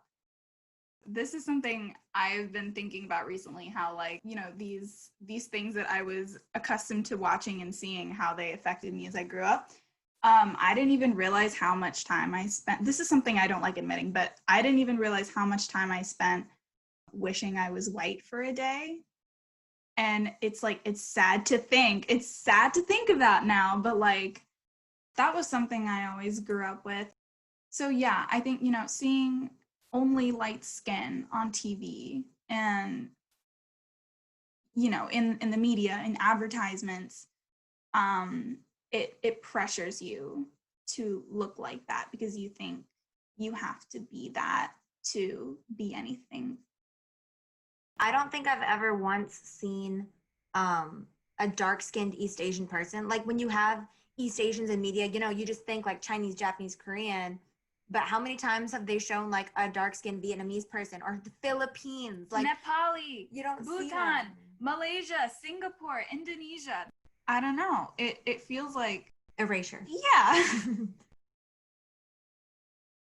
In middle school, I remember for girls, it was mainly Kylie Jenner. Remember like the lip challenge thing? Jake Paul. Everyone wanted to be a savage. 20 jalapenos or taser. Let's do this, baby. Cut class. They wouldn't do their assignment. They'd be like, oops, sorry, forgot my homework. I'm a savage, basically. It was, you wanted to look like a Kardashian, but you wanted to act like Jake Paul. So, I mean, where is the positive in that? Like Erica Costello in the Team 10, they loved Team 10.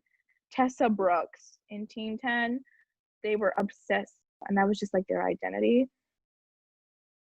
And there's also a divide between like celebrities and then just influencers, because celebrities will do anything to keep their reputation up. But when it comes to influencers, they just have this, like, I think they just think they have no accountability because their followers will support them no matter what. And I don't know if it's narcissism, I don't know what it really is, but it's so much easier to support influencers because you have a more direct access to them. Because I can't access Emma Stone. I can't access Ryan Gosling. I can't access John Legend. I can't access Beyonce. You can't, but under Jake Paul's, comment section, technically I am accessing him, right? I can DM him, I can talk to him, he has Q&As with his followers and whatever.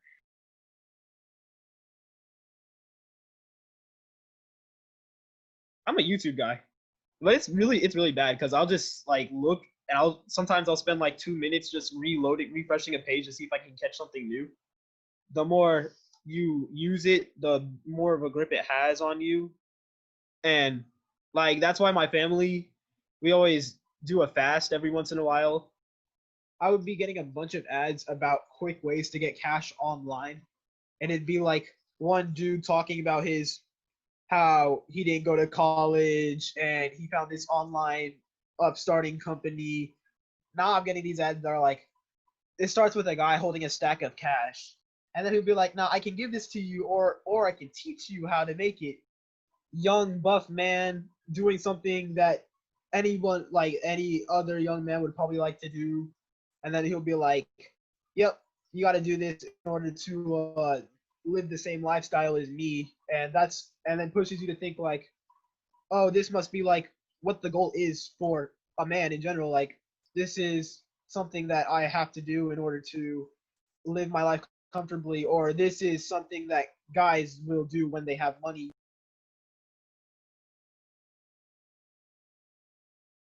The video clips on the popular app TikTok turning regular folks into social media stars. TikTok is the new social video app making some serious waves. In as little as 15 seconds, creators lip sync, dance, and perform, all with the hopes of getting noticed. This is TikTok. I think there is so much emphasis on being pretty privileged, and basically because TikTok will just push all the prettiest people to the front, and they're all pretty much white. When you think of the name TikTok, you really think of the few people that are in the sway house and the hype house, and they don't really have a lot of diversity in those houses. It's mostly all white people. I don't think it's right because I think there are a lot of young kids looking up to them now, but they really only show people of their own color.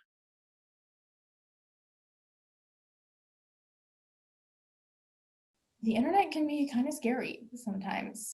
It's not all bad. It definitely has its pluses, but like there's a bunch of stuff that wouldn't necessarily benefit a growing generation because kids are so impressionable. Kids from a very young age start asking for phones, and it's because they want to immerse themselves into the culture. I definitely believe that social media and the internet, it is our culture. Technology is just so available to everyone that it's pretty, nowadays I'd say it's pretty uncommon to see kids not knowing how to use like an iPad or an iPhone or even like simple computers, just because that stuff has gotten so widespread. You know, like all the babies nowadays are like if you go to a restaurant and your baby is like, meh, you can just give him your phone and he'll be like, tick, tick, tick, tick, and he already knows how to like type before he can speak. So like, you know, that's also part of your culture, I think. I know third graders now that have phones. They have, you know, their sister's hand-me-down Surface. And it's a lot. It's ridiculous. It would be heartbreaking for a third grader to already feel self-conscious about their body or their skin color or their eye color or how much money their parents have or what type of car their parents drive. If they go through that process of growing up so much faster than how we did it, it'll only make them feel worse.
Hello, I'm Alicia Malone from Turner Classic Movies, and beginning this month, TCM is showcasing Women Make Film with an epic series celebrating the work of female filmmakers. Alongside the documentary series made by Mark Cousins called Women Make Film, a new road movie through cinema, we're screening 100 different films from 100 different female filmmakers from across the globe. And we're so excited to be partnering with Reimagine ATL to help support the next generation of female filmmakers. Entrants from their no comment program were asked to submit their work to have the chance to feature their narrative or documentary movies on TCM's YouTube page, alongside winning a fantastic package. And I have the great pleasure of announcing the winners. In the documentary category, it is Growing Up Gen Z by Nyla Julian. And in the narrative category, Ode to Cutlery by Sam Stewart. And before we watch the films, let's take a look at a conversation I had with Nyla and Sam. Nyla Julian, congratulations. Thank you. Thank you so much. I'm excited to be here. Well, your documentary, Growing Up Gen Z, feels also like a horror film to me, just imagining what it must be like to grow up in the world of social media today. So how did you come up with the idea for this movie? Was it from your peers? Basically, what had happened was I decided my junior year, I'm a senior now, but my junior year I decided to take a break from social media. And I did that for academic reasons, but afterwards I felt like so much more satisfied with my life, and like I saw my self-esteem raising and things like that. And it made me think about how my generation is kind of the first to grow up with all these media influences that are like bombarding us from every angle. So I basically got my friends together and we kind of had a conversation, and I wanted to see if they felt the same way, and it turns out that they did. Yeah, I like the way you edited this film, because it does feel like, as a viewer, you are being bombarded with images in the same way that you are when you go on social media, just one image after another. So when it came to the look of the film, were you inspired by any particular filmmakers or other films? I would say that the style that I kind of went for came out of not being able to replicate the what I wanted to do, because originally I'd planned to kind of shoot it in the style of like Michael Moore and just kind of like be really involved in it. But because of like my restrictions with like COVID-19, stuff like that, I was kind of forced to focus on my own editing and not so much like shooting and things like that. So I kind of had to redirect after facing lots of obstacles due to the current state of the world, I guess. What did the process of making this film teach you? I think it taught me a lot about just storytelling in general, because I never made a documentary before, and it was kind of a learn as I went along process of how to tell a story in a form that's not really the same as like a narrative where it's all coming from your head. I had to learn how to piece together what was already there and make it cohesive, and I think that is a really good skill that I learned. Yeah, it's very impressive, the work that you've done. So how did you get involved with Reimagine ATL? I just happened to come across Reimagine from a Google search, and I saw like the things that they were planning on going over the course of the year, and it was just like the perfect thing at the perfect time. So I knew I had to apply and just get that help to really dive into filmmaking. And what are your ambitions and goals in life? What do you hope to do in the future? I would love to just showcase people of color and other minorities in different stories that they aren't typically represented in, and just show that any story can be relatable with any person as the main character, and they don't have to fit into some stereotypical stories that have been typically designed for them, or like the niche that has been created for them. They can be in anything that they would like to be seen in. See, you are the reason why I have optimism about our future when it comes to films. Thank you. I can't wait to see what you continue to do. Nyla Julian, congratulations. Thank you. Thank you so much. Sam Stewart, congratulations. Thank you so much. I really enjoyed watching your film, Ode to Cutlery. It's such a unique way to talk about identity and fitting in and how we judge people. So how did you come up with this idea, in particular using cutlery? It began as an application to Chapman University's film school, And it's really competitive to get in, so I knew I wanted to do something really out of the box.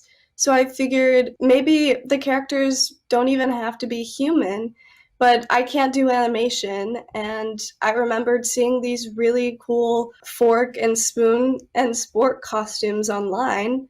So I figured I could convince my friends to dress up in those. It works so well, and it's interesting that there's no dialogue at all throughout the film. So talk about your approach to making the film, and if you were inspired by any particular films or filmmakers. I think this particular film, I was kind of inspired by Wes Anderson, just with the out-of-the-box creativity and the bright colors, because I really do like to do that with my films. But in general, I really just try to develop my own style and try to do something that I know no one else has done before. Yeah, I've never seen a movie like this, which is what is so exciting to see. You know, it's exciting to see the creative spark that you have, and it thinking about the future that you're going to go on to as a filmmaker. So how did you get involved with Reimagine ATL? I knew I wanted to go to film school, but it's difficult to get in, and I didn't really know anything about filmmaking. So I heard about the fellowship called No Comment, and I applied, and I got in. So then I started working with them over the summer, and they were gracious enough to let me use the rec center where we meet and their equipment to shoot this film. So what did that whole process and making this film teach you? It taught me everything about like scheduling and getting a cast together and just trying to network and get as many people as you can. And I basically did everything by myself for this. Like I came up with the idea and the shot list and everything. So it was really nice to just say that like I did this. What are your goals and ambitions? I'm currently in film school, so I'd like to make films while I'm in school and enter them into festivals. And I really hope that I can get noticed, so when I graduate, I can make the films that I want to make. Well, you are on your way. Congratulations. Thank you. Please join us every Tuesday from September 1st through to December 1st on TCM as we celebrate the work of female filmmakers. And you can also check out the collection on HBO Max of movies made by women. To learn more, visit tcm.com/womenmakefilm.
Due to the coronavirus, schools have shut down, leaving many children who rely on school lunches to wonder where their next meal will come from.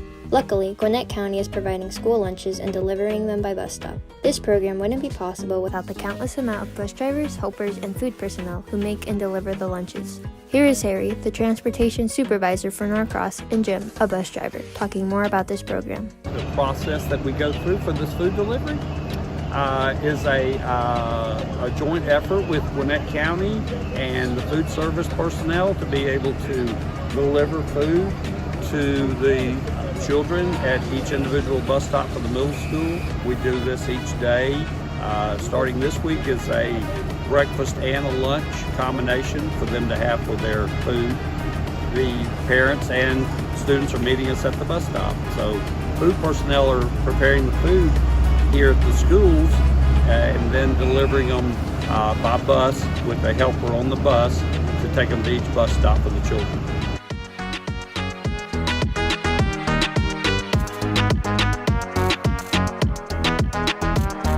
I've been driving for Gwinnett County Public Schools for about 5 years. I think in the first week, Gwinnett County Public Schools gave out more than 100,000 lunches.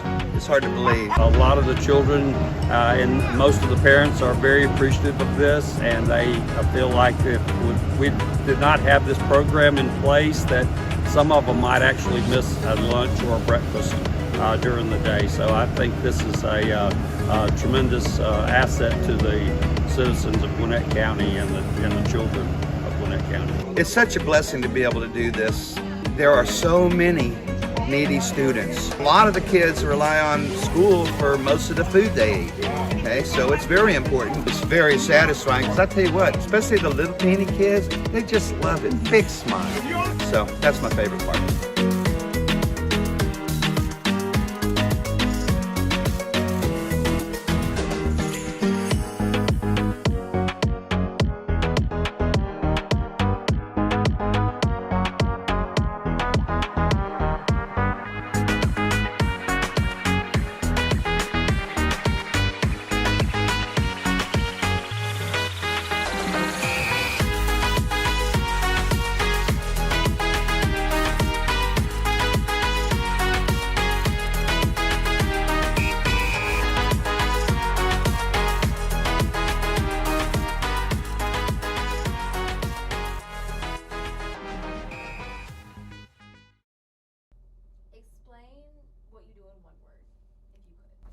Create.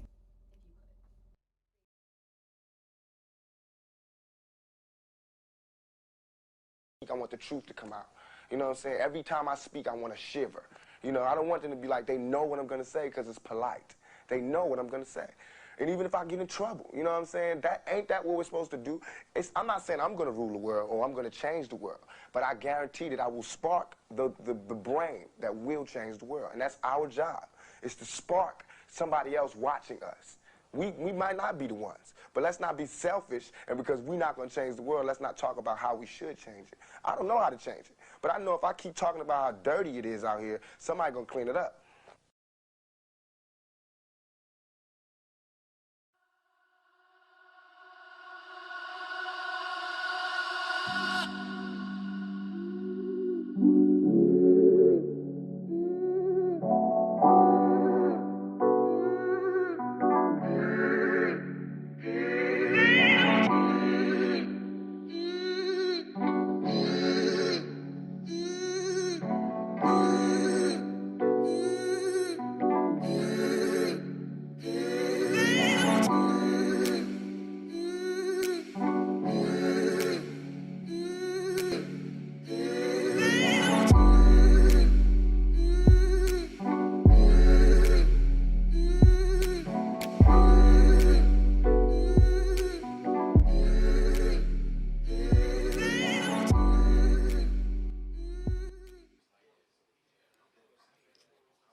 So I'm the entrepreneur of my lifestyle brand, Black Vibe Tribe. I created it when I was 14 years old, and that's a lifestyle brand that I created with the intention to connect, love, uplift, and build with those deriving from the African diaspora.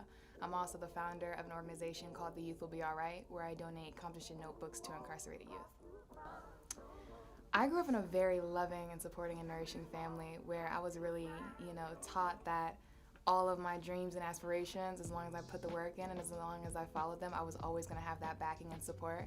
From a very young age, I was taught to just love myself and embrace myself and stand in my truth and be unapologetically, authentically me. I was born in the DMV area. But we moved when I was maybe about 7, so it was less of my decision and more of my parents' decision. My dad grew up in Atlanta, so I think we moved down here, and at the time I was pursuing my dream as an actress. So, Atlanta had a lot more going on in that arena than the DMV area did, so it allowed me to follow my dreams in that area as well. I love to create. I'm actually a creative and idea person at the core of me. That's just something I've always been interested in. I love words. I'm an avid reader and writer, so any way I can write poetry or create a design or, a mock-up or whatever, just being able to have that outlet to just create, watch my ideas be brought to fruition, that's just something that I've always loved to do.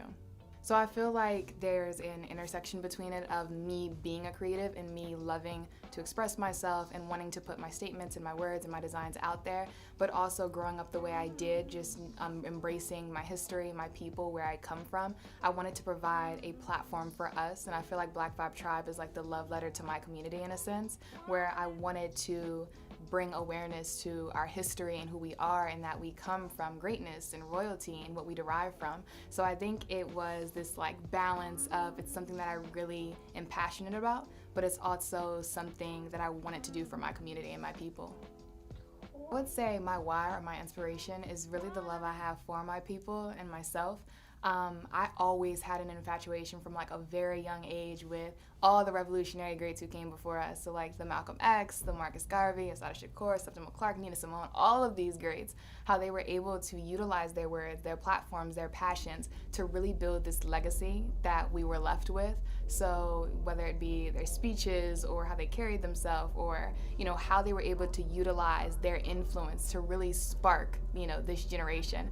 I always said I wanted to do the same. I wanted to emulate that and leave my legacy as they did.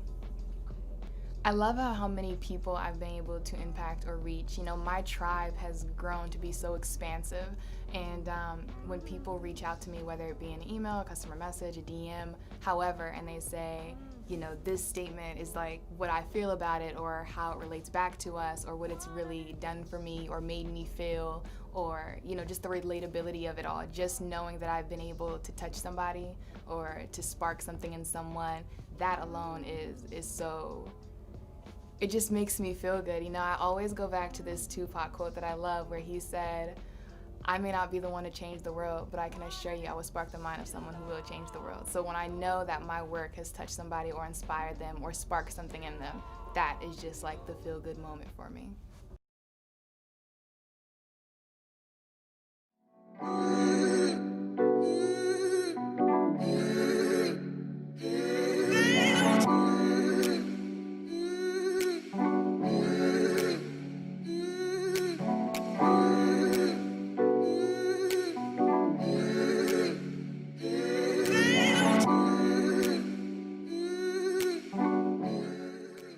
My name is Sicarius. I'm an artist in Atlanta.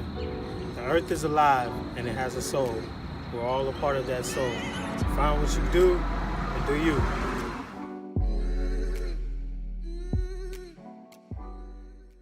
I feel like the system was never created for us. I feel like it was created maybe to oppress or suppress our voices. And I feel like that system is so deeply embedded in history and it has this long, a very extensive history that I could get into, but I don't choose so much to focus on that, but instead how I can amplify our voices when the system may be trying to suppress them. I'm going to continue to dismantle all of the oppressive systems in place as I can, and in terms build up more platforms that will help us thrive.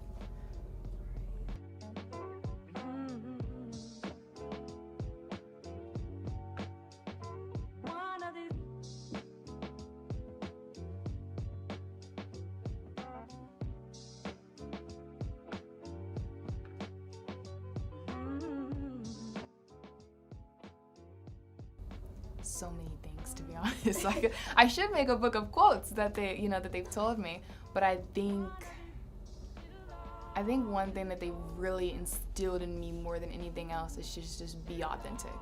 That you don't have to always aspire or strive to sit at anybody else's table because you can create your own. That you'll never have to sacrifice any piece of who you are, who Trinity Simone is, her values, what she stands for, who she is. You should never, nor should never sacrifice that for anything or anyone. So I just think they really instilled in me to be you, be authentic, be unapologetic, be who you are, because we do derive from so many amazing things, royalty, greatness, it just runs through our DNA. So why would you ever attempt to be something else?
I started like first taking pictures when like I just got a new phone, and then I just wanted to test the camera. But then like I just kept doing it. I made an Instagram for it. A lot of people started saying like it was really good and I should try like taking it further, and then I decided to take it a little further and see what I could go with it a little bit, but at the same time I was still taking pictures with the phone. And then I purchased a camera, and then that just changed everything, and I'm a portrait photographer mainly now. So you like working with people? Yeah, I love working with people now. But I used to be really like shy and like introverted back then, so. But now things have changed since then. So.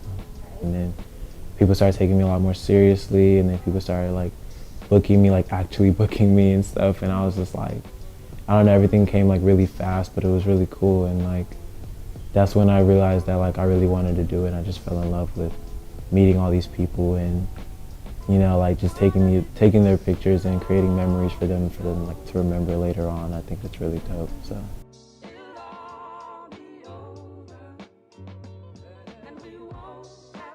I'm 17 years old. All right, and where are you from? I was born in London, but I was raised in Atlanta.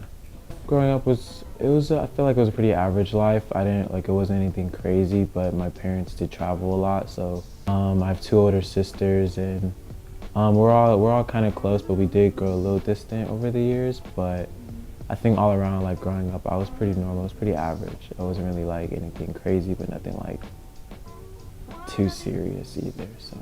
So I think my dad does everything that he can to support my interests. My mom, she doesn't really like it, but I mean, I feel like one day she'll understand. But my dad and my sister Sandra are my biggest fans. I have another sister. She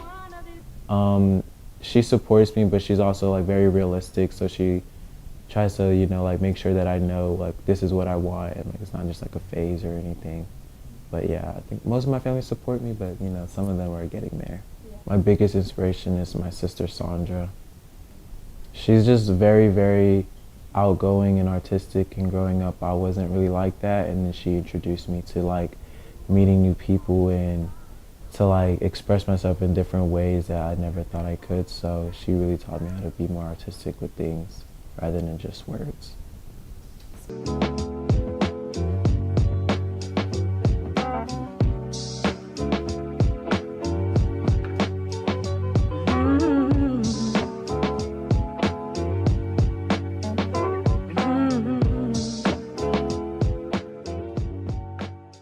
In photography and visually, I express myself mainly in the way that I edit my pictures rather than the style of me taking them. Sometimes I like to completely change the image in its own. I use a lot of Photoshop sometimes, but sometimes I'll just switch the lighting. If it's like moody, I'll try to, I'm not genuinely a happy person, so I try to make my pictures have a lot of color and vibrance. Hopefully in the future, I want to own different studios in major cities. I want to like start my own chain eventually when I'm like older, but right now I just want to stay in the realm of just photography and visual arts and art directing and create a platform on it. Instagram is like my main platform, but I would love to like branch out of different social media sites, because social media now is like such a big part of growth and things like that. So I would just love to create a platform for myself in photography.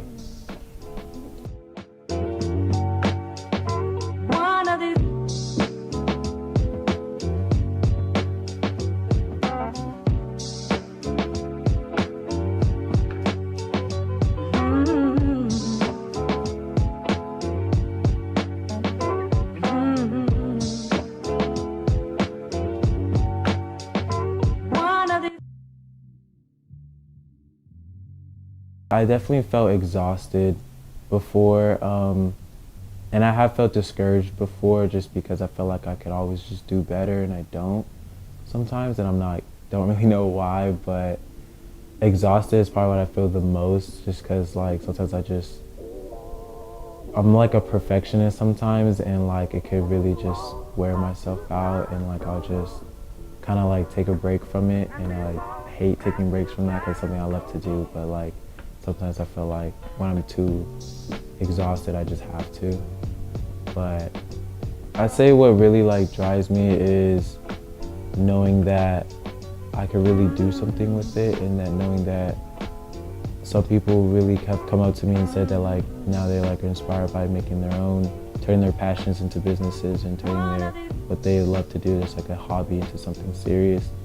Because now it's like there's so many opportunities to do that, and I think what really drives me is the fact that I have the ability to reach out to so many people and to create memories for people and help people with it, like if they're trying to be a model or something, and give them that type of experience. I think knowing that I can help others in this way is something that I love to do, and that's really cool. So it's definitely part of my biggest drive.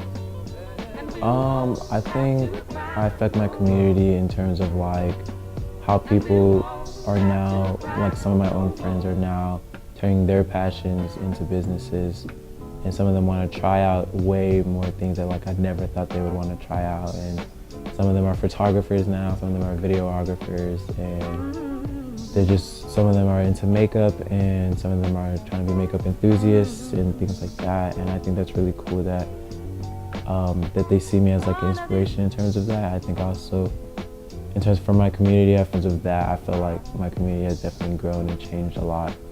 And I feel like I help in terms of like showing people that your passion can become a business and your passion can become more than just a hobby. So I feel like I affected it in that way.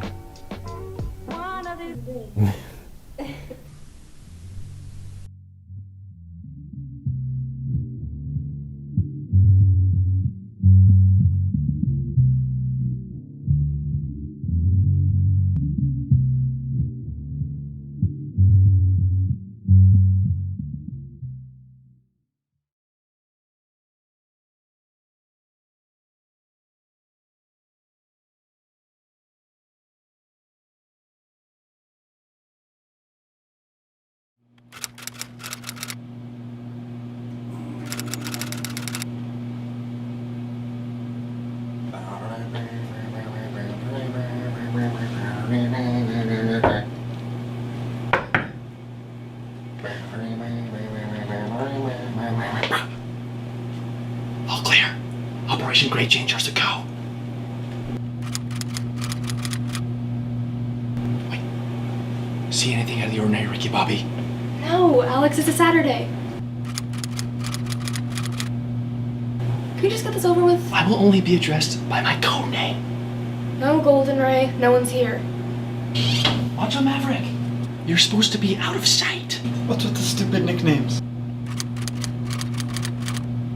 They're mandatory for the mission, Macho Maverick. They're really not. Yes, they are. Okay, Aiden, focus. It's Alex. Just get us in the office computer, we'll change my grade, you'll both get your $50 and we're out of here. Can you handle that? I can handle anything. We're not amateurs, Rowan. You put your academic fate into good hands. All right, team. Move out. Shh. We have to sneak. We could be seen. Just walk like a normal dude, Adam. It's Alex. You're embarrassing yourself.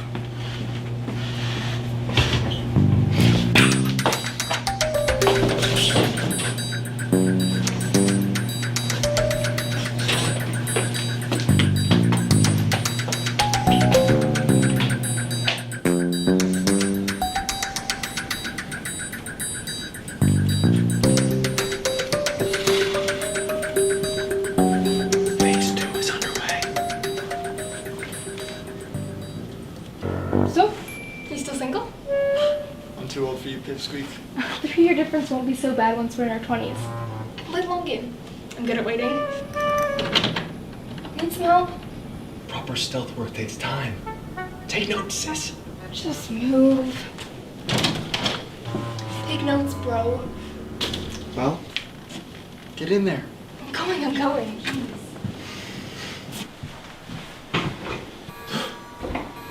Booby traps!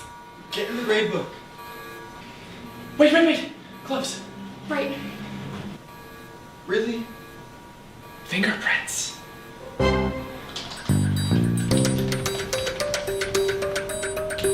I'm in. We're running out of time. Change my last history test grade from a 42 to a 62. You want me to change a 42 to a 62? You're trying to pass, right? That is passing. Make it happen.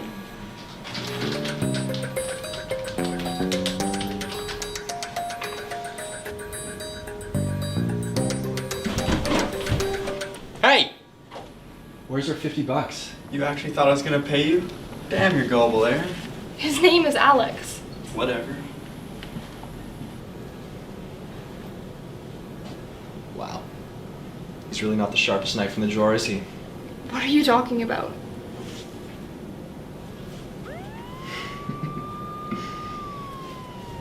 We've got 60 seconds until security gets here, and there's a fire escape on the roof. You with me, or not? You didn't deserve me anyway.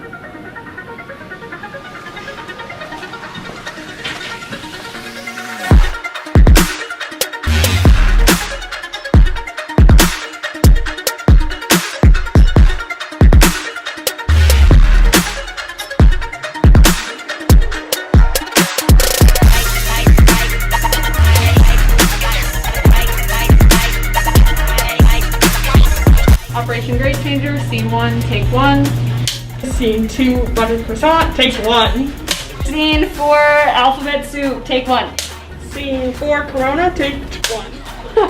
Action. Hey!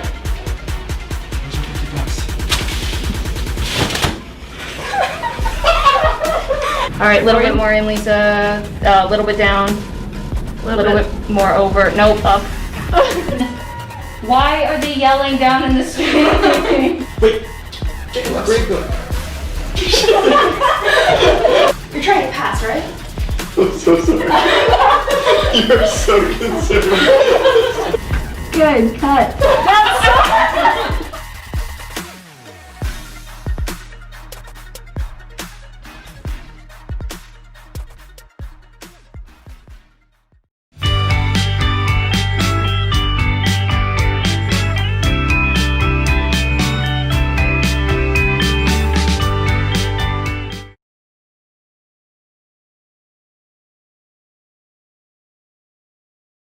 Dude, why would you do something like that? Who even thinks about doing something like that? It's not my fault she wouldn't help me in the first place. I swear, you're one crazy person, man. Oh, that's my cue. I'll catch you later, okay? Okay, and don't do her dirty like that next time. Bro, where are you? You gotta be here soon. Mom's gonna be pissed. Hey, man. If you don't mind, I'd like to ask you something real quick. Okay, what's up? You see, that girl you were talking to just then, is she your friend? Yeah, we work together. Why? No reason. Do you know what time she gets off? Dude, I ain't comfortable giving out her info like that. Why don't you just ask her yourself? Yeah, sorry. Some weirdo just walked up on me. What a day. This job is gonna kill me. What's this? Where did this come from?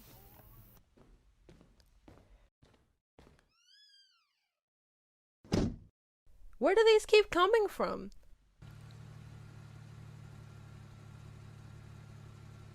Hello? Hey, can you tell me who works here? Someone took a photo of me from this building. My bad. I'm just stressed. And a lot's going on. I just don't exactly... I understand. The only workers I have are Tyler, Emily, Terrence, Reginald... Terrence! That name sounds familiar. Where is he? He's in the back right now. Terrence! Terrence, what's wrong with you, man? I don't see you for 3 years and this is the way you choose to reconnect, or... Tabria? I know this is weird, but I didn't know how to start talking to you again, and... I don't know what? You mean you don't know how to start talking to me again after I dumped you in high school for acting like a creep? Looks like I made the right call. Hey, Tabria. That's not necessary. I promise I'll leave you alone from now on. Don't worry about it, dude. You could have just called or DM'd me. You didn't have to do all the extra stuff. I guess I was just nervous. I mean, we had ended things pretty badly. You want to have lunch? Maybe we could catch up or something. So you're in school for graphic design? That's crazy. Yeah, I love it. But unfortunately, the tuition is insane. That's why I started working at the Bar's Bakery Corporation. Dang, isn't it crazy that we're adults now? Yeah. You know, I'm glad you decided to still talk to me after all that creepy stalker stuff. It's fine, but next time just talk to me like a person. It's been so many years I wasn't gonna be angry with you. Yeah.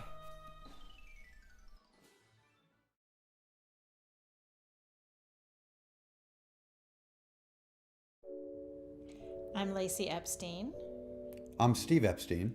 and we homeschool our 3 children. Well, we are accidental homeschoolers.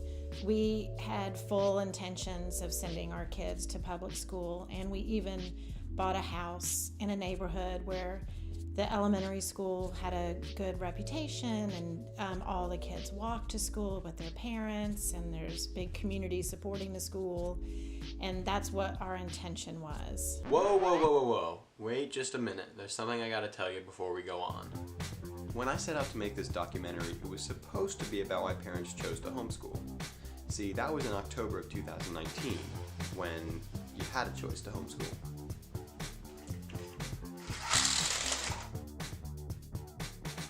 How can I possibly be expected to stay in on a day like this?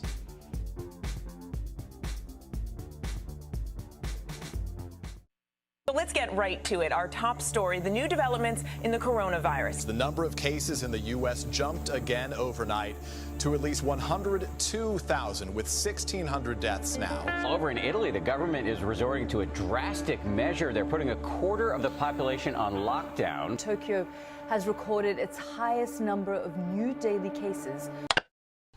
Now, understandably, we've been asked to stay inside, and all the schools have been shut down, and they're either doing online classes or more homework. But doesn't that mean every kid is now homeschooled? Hi, I'm Graham. I'm a junior at TNS, the new school Atlanta. It's a private school, and ever since quarantine, I've been at my house, and we do Zoom calls from 9 until 3:30. First impressions are, it's not too bad. For me, I have been able to focus a lot better in class because there's not many people around me, and the way that I get distracted is I see someone to my left, see someone to my right, and then I'm like, oh, whisper, oh, mix up my Rubik's Cube for me, and then I'll solve it, and then I'll give it to you again, you'll mix it up again, and I'll solve it. And so I think in that aspect, it's actually increased my attentiveness in class, which is really good. my focus out of class has also for some reason gotten better, like homework wise. Maybe it's because I have more time. Maybe it's just because I'm not like physically doing stuff, not walking around school and all that type of stuff. So I'm much more awake, I guess. So I get homework done faster, and I do it not at 9 or 10 p.m. Yeah. Like I'll be playing video games, and for some reason I'll just be like, oh yeah. Even though normally I'd want to keep playing video games, I'll just finish this homework up, and then I'll play video games for another hour, and then I'll go to bed. Like, I'm still adjusting, of course, like physically and mentally, but like adjusting kind of, in the way of getting used to the teaching style. I've got used to that pretty much within the first week.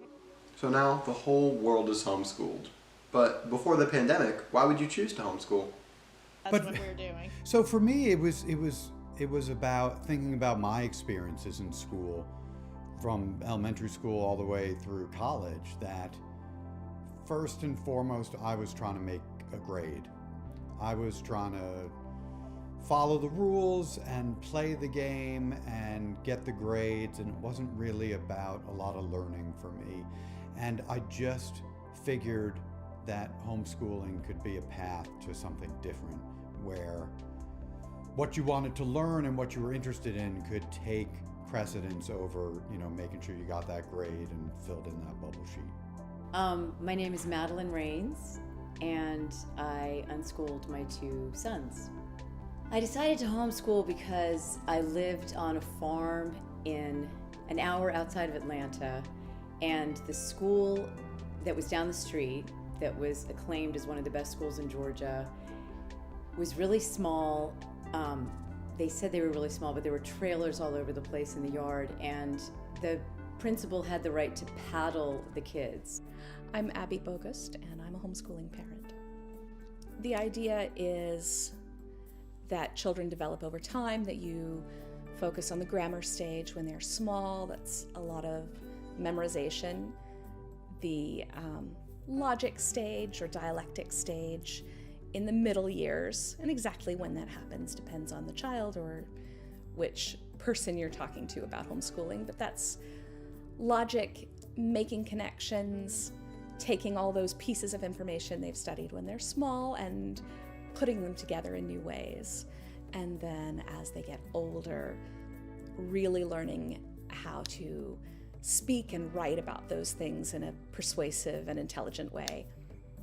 But I went to the kindergarten roundup the year before our oldest was supposed to go into kindergarten, and I wasn't thrilled with what I saw.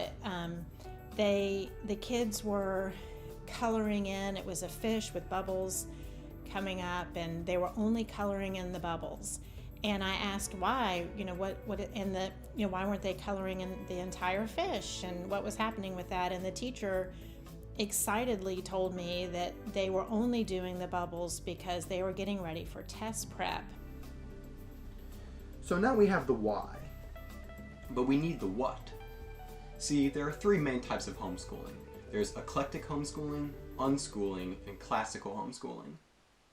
We decided to homeschool kindergarten and just see how it went. We met with a reading specialist, and our oldest went to her 2 days a week, and we filled in with some homeschool classes. Where we live has an enormous homeschool community, and so he started taking art classes and living history classes and cooking classes, while at home we did every hour 10 minutes of phonics work, just drilling, and it worked. So the unschooling method of homeschooling is, it's hard to put this in a nutshell, and it's different for everybody, but it's about the fact that learning happens all the time. It's based on the philosophy that just like kids learn to talk on their own and walk on their own just by seeing it around them, they also, out of innate curiosity, learn other things on their own. Now I bet some of you are wondering, what was it like to be a homeschooler before this whole pandemic thing happened? I'm Mike Epstein. I was homeschooled for all my schooling needs, and now I'm enrolled at the College of Worcester. The advantages of homeschooling It definitely gives you more time. Like, you're way more flexible. You can kind of go at your own pace. Whereas, public school, you're on a block schedule.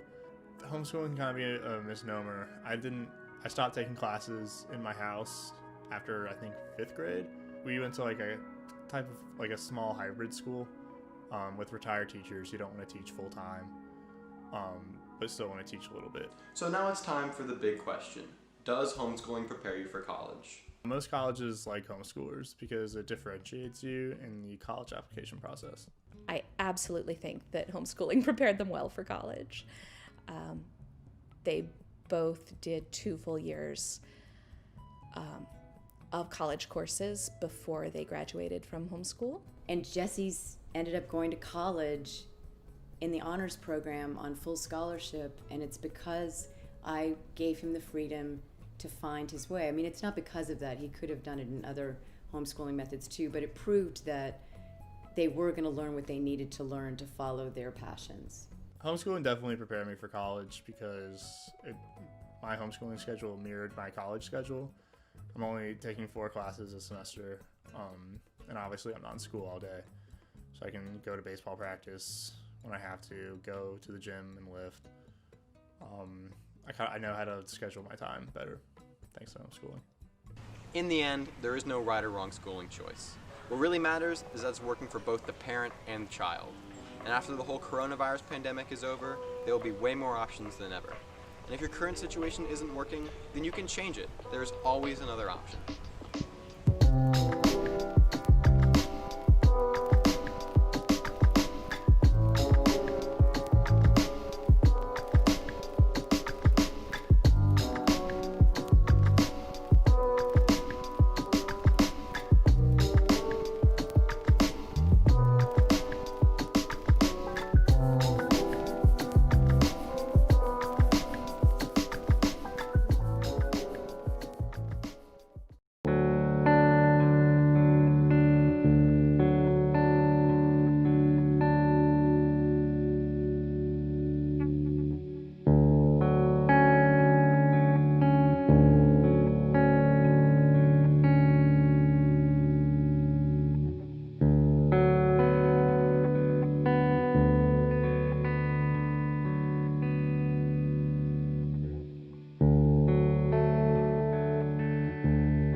Hi, my name is Cameron. I go to North Atlanta. I'm a senior and I identify as gay. Hi, I'm Ellie Hodgson. And I'm Andrew Weeks. I identify as female, I'm a cis girl, and I am bisexual, so I like both genders, basically. I am a trans male, which means I was born a female, but then transitioned into being a male. And I am bisexual. I like boys and girls. And I like boys. Honestly, I just like all genders. Yeah. I think I discovered my sexuality a little early. I know I was it had to have been in like 4th or 5th grade actually. I just kind of I think I felt a little bit estranged from like some of the other kids. I moved around a lot, so I never really had like a chance to like make like strong connections with people. And so once I like really settled down which was 9th grade, that was when I finally came out to my family because I had like all these new friends and all these people that I kind of wanted to like make roots with. So I came out to my family in 9th grade, actually over the phone. I called each person individually. And I have a lot of siblings, so it was like 1, 2, 3. But everyone had pretty good responses to it, and everyone's still cool with it now. Well, my realization came in like 7th grade. I realized I kind of liked girls in 6th grade, but then in 7th grade there was this one girl who I'm actually really close friends with now, and she had gorgeous red hair, and I fell in love with her, and I was like, yeah, I want to kiss your lips. Well, it's kind of interesting because I realized I was trans before I realized I was bi, and before I was bi, I was a lesbian. So that's always interesting. Cause like around like 5th grade, I was like, yeah, being a girl isn't the move. I really don't like it. I just didn't sit right with me. Every time like someone would address me by like my birth name or like you, she, her pronouns, I'd feel like icky. But if someone like, cause I dressed very masculinely as a child and I had very like gender neutral hair. So like people would like misgender me as a boy, like for a very long time. And I'd be like ecstatic about it. I'd be like, haha, you thought I was a guy. Psych, but like still. So around 5th grade is when I was like, I'm definitely a dude. And then I didn't do anything about it. Like I didn't transition or anything. And I kind of like went back into the closet. Like emotionally, I was like, I'm definitely a dude. But like I didn't tell anybody about it. And then 6th grade, I was like, all right, maybe I'm just a butch lesbian. And I came out as that. And then 7th grade, I was like, never mind. Definitely a dude. Definitely like girls. And then I was like, wait, definitely a dude. Definitely also like boys. My name is Ava. I'm 17 years old and I'm bisexual. For me, it's just kind of like I don't really care what gender the person I'm attracted to is. I've never had like a seriously homophobic interaction with somebody or like been called a slur or anything. So it's kind of just like normal, I guess. Like I've definitely had people that I don't know, especially like when I first came out in like 8th and 9th grade. This girl that I literally had never talked to before, she was like, "You're bi, right?" And I was like, "Yes." "And who are you?" There's a weird stigma around liking or loving two genders. You'd think that if you liked multiple genders, it'd be as easy as coming out as gay or coming out as a lesbian or something like that. But for some reason, it has its own challenges. You know, I had a teacher say to me once, like it came up in conversation. I was like, "Oh yeah, I'm bi," and she was like, "Oh, you'll pick a side eventually," and I was like. Hi, I'm Leah Overstreet. I guess I'm a senior at North Atlanta. So I'm the president of my school's Gay Straight Alliance. It's kind of recent, but here we are. So basically the Gay Straight Alliance is like a place for all the students who are either on the LGBT spectrum or they're allies or just like want to be like around or their friends. You know, like it's just like a place to like talk and like kind of discuss LGBT issues. Most of the time we just like mess around and hang out, but we do like kind of like start the day or I guess the afternoon with a discussion about something pertaining to the community and why it's important that we discuss it, and we just sort of like share like life stuff that's going on, like with like a specific like emphasis on like gay stuff.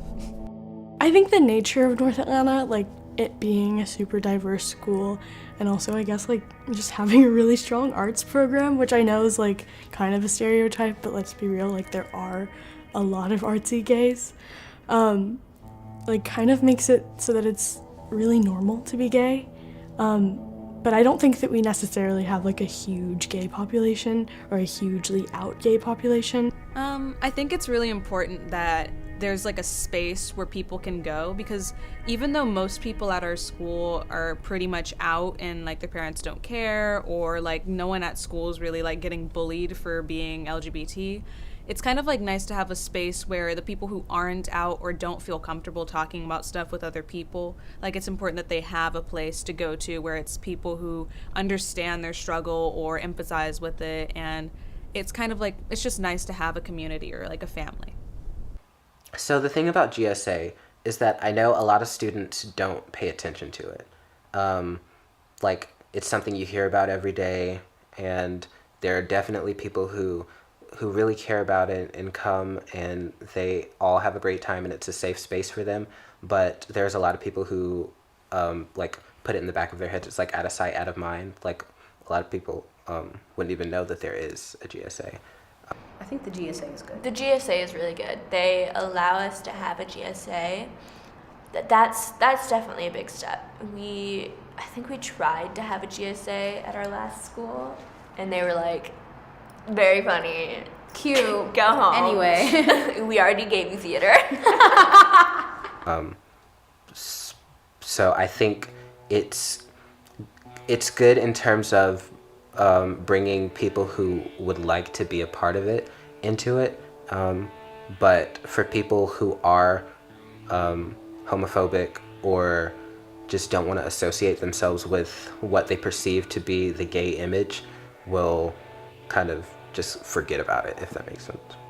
So, to be honest, I went to one meeting my freshman year, like the first meeting or the second meeting or something, and I didn't go again until this year, just because my friend is leading Gay Straight Alliance, and she said, like, it's all freshmen and sophomores. Can you please come to a meeting? And so I went.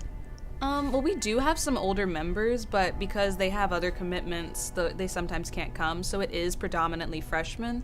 So it's kind of weird because a lot of the times, like, we'll talk about relationships or, like, past experiences, and I'll realize halfway through that the past experience they're talking about happened in 7th grade.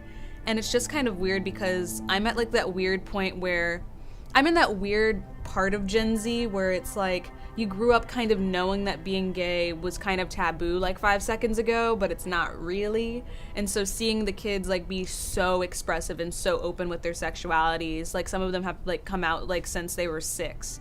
You know, it's just, like, an odd concept to think about how much has changed in just, like, 4 years, how old I feel compared to them, and how it's like, oh, wow, like, you guys are, like, really out and proud. Like, when you were 7 coming out, like, I was still learning what being gay was.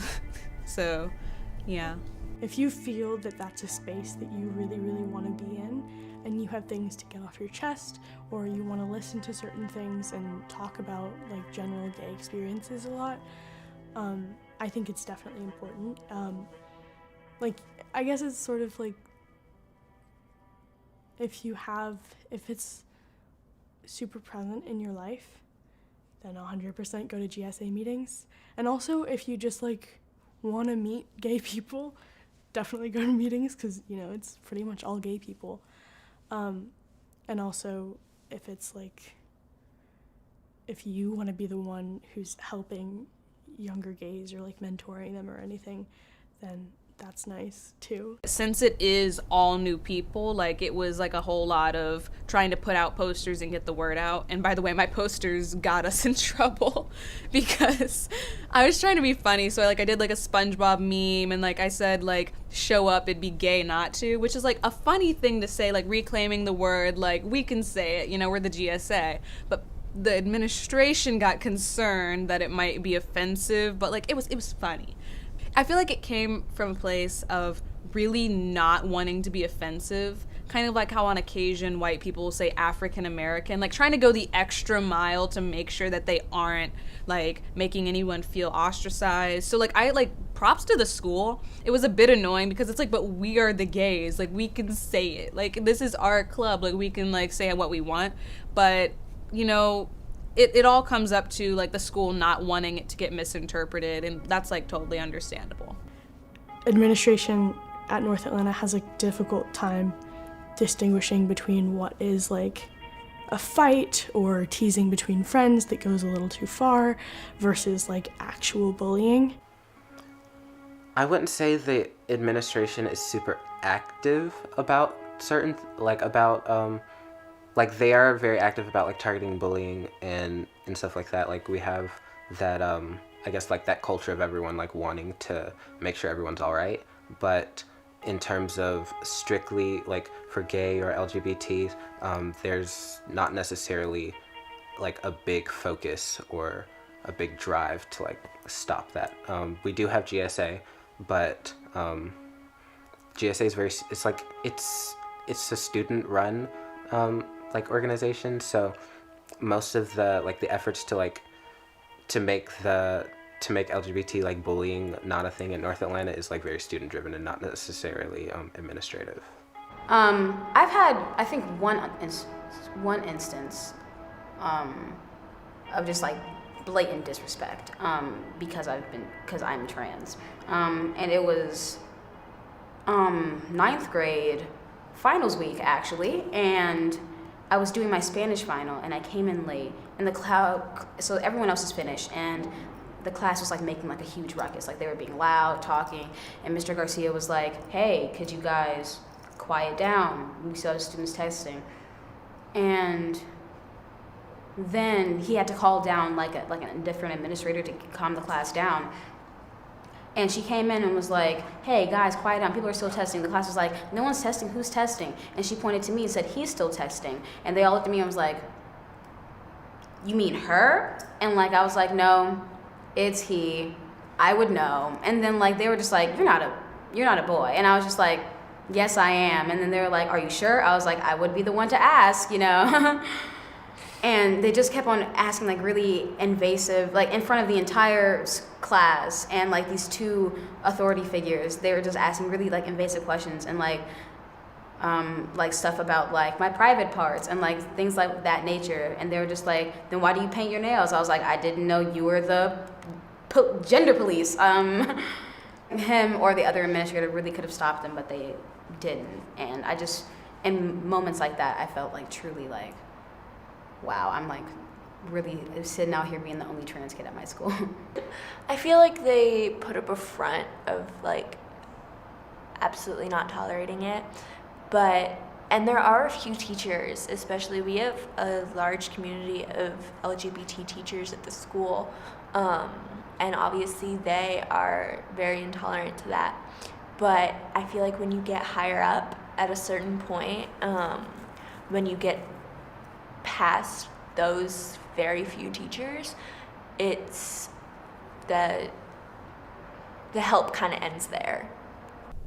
I don't believe that there is any bullying in like the 90s movie sense where you're like pushing them into a locker and being like, "Hey queer, like you better get out of my school," or, you know, like I'll out you to your parents. Like it's not as like movie drama as that, but I feel like the homophobia that is there, much like racism these days, is kind of subtle.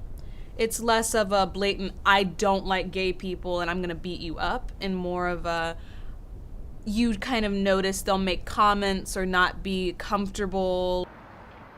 I'm being bullied because of how I am. They push it to the side and they're just like, "Well, blah, blah, blah, blah, blah," or like, "You can't expect everyone to understand it. You just have to believe in yourself," and blah, blah, blah, blah, blah. Like, I've been to many a different schools, and it's happened at like almost every school. Like an instance where I felt like, sheesh, like the school really don't care about me, and for what?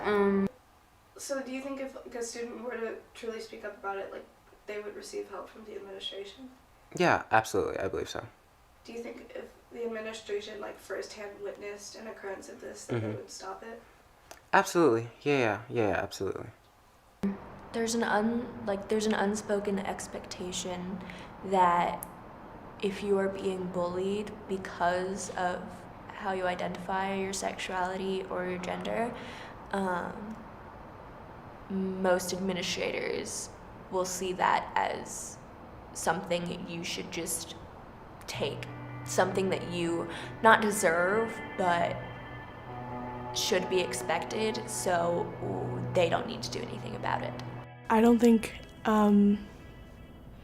bullying in general at North Atlanta, it's also not like that prolific of a problem as far as I'm concerned. Like I really don't see it happening or like hear about it happening all that often.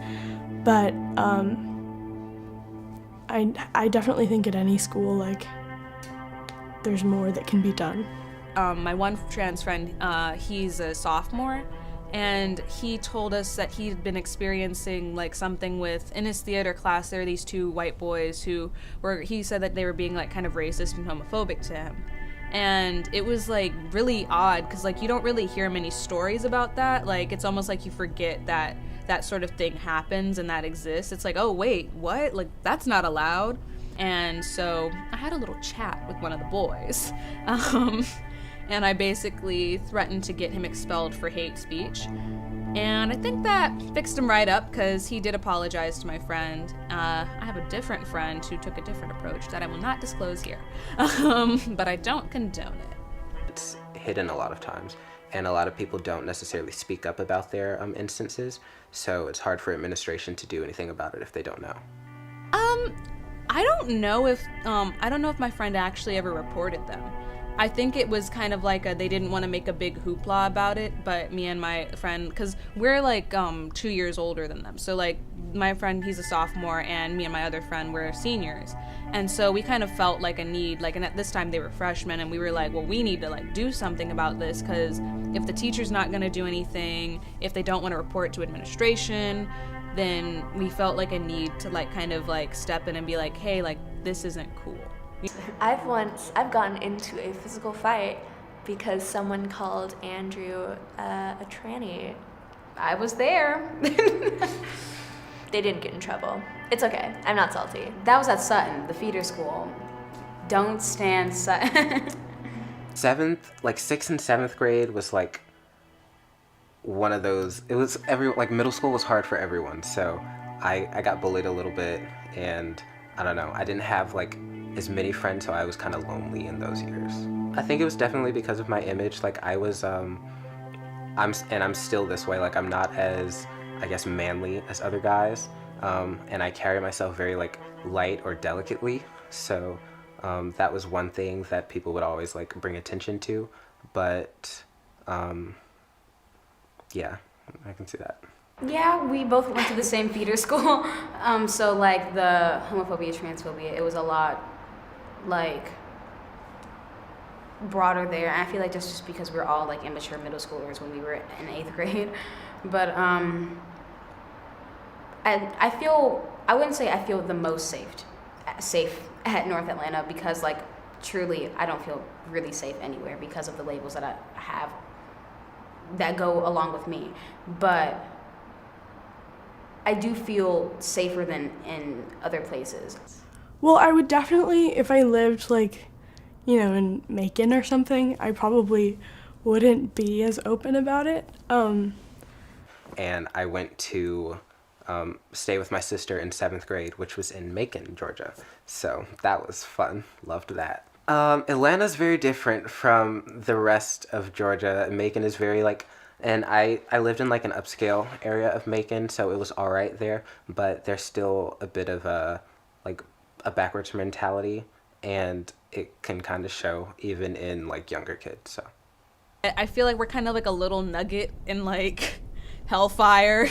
So if we go outside the perimeter, like if you go far enough outside the perimeter, you get in like Hodunk Town, like where all like the horror movies are about people getting shipped off to gay conversion therapy or being like, like put through hell for expressing themselves. And so I didn't really realize how strong the contrast was, because I like to think, like when I think of like my little like area of living, Atlanta, I think, oh, I live in Georgia, but I went to the summer program where it was like kids from all over Georgia, and they were like living on farms, they were living in really small towns, and I realized that a lot of my friends who happened to be like on the LGBT spectrum, that this was like kind of the first time that they really got to express themselves or feel safe. In the world, there are certain places that are definitely going to be much more homophobic, biphobic, transphobic, just because that's how society is, unfortunately, in this day and age. Like I went to Pride this year for the first time ever, which is kind of wild. And it's pretty much everybody there is gay. And it was so nice to see, and it was also kind of really surprising because I was like, there's a lot of people here right now. And like, if I'm going with the fact that most of these people are gay, and definitely not all the gay people in Atlanta come to Pride, like that's a lot of gay people. Like a lot of gay people. But then like in the rest of Georgia, I know that it's not like that, which is horrible. and sad. But also, like, I'm really lucky to have grown up somewhere where there is so many gay people. I have this walk.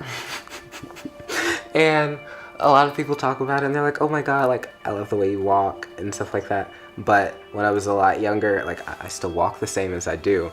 And people would be like, oh my God, why are you walking like that? And so I think I remember, like, physically straining myself so that I would walk in, like, a more manly way, or, like, I would, like, walk more rigid on purpose so that people wouldn't talk about my walk. And when they did talk about my walk, then that, like, opened the door to the question, like, are you possibly gay? And I was like, Being trans is almost like, even though, like, you see it on, like, TV occasionally, and, like, oh, there's that one trans kid from, like, The Fosters, I don't know what that show is, but, like, and, like, Caitlyn Jenner and stuff like that, like, they know of it, but they don't understand it.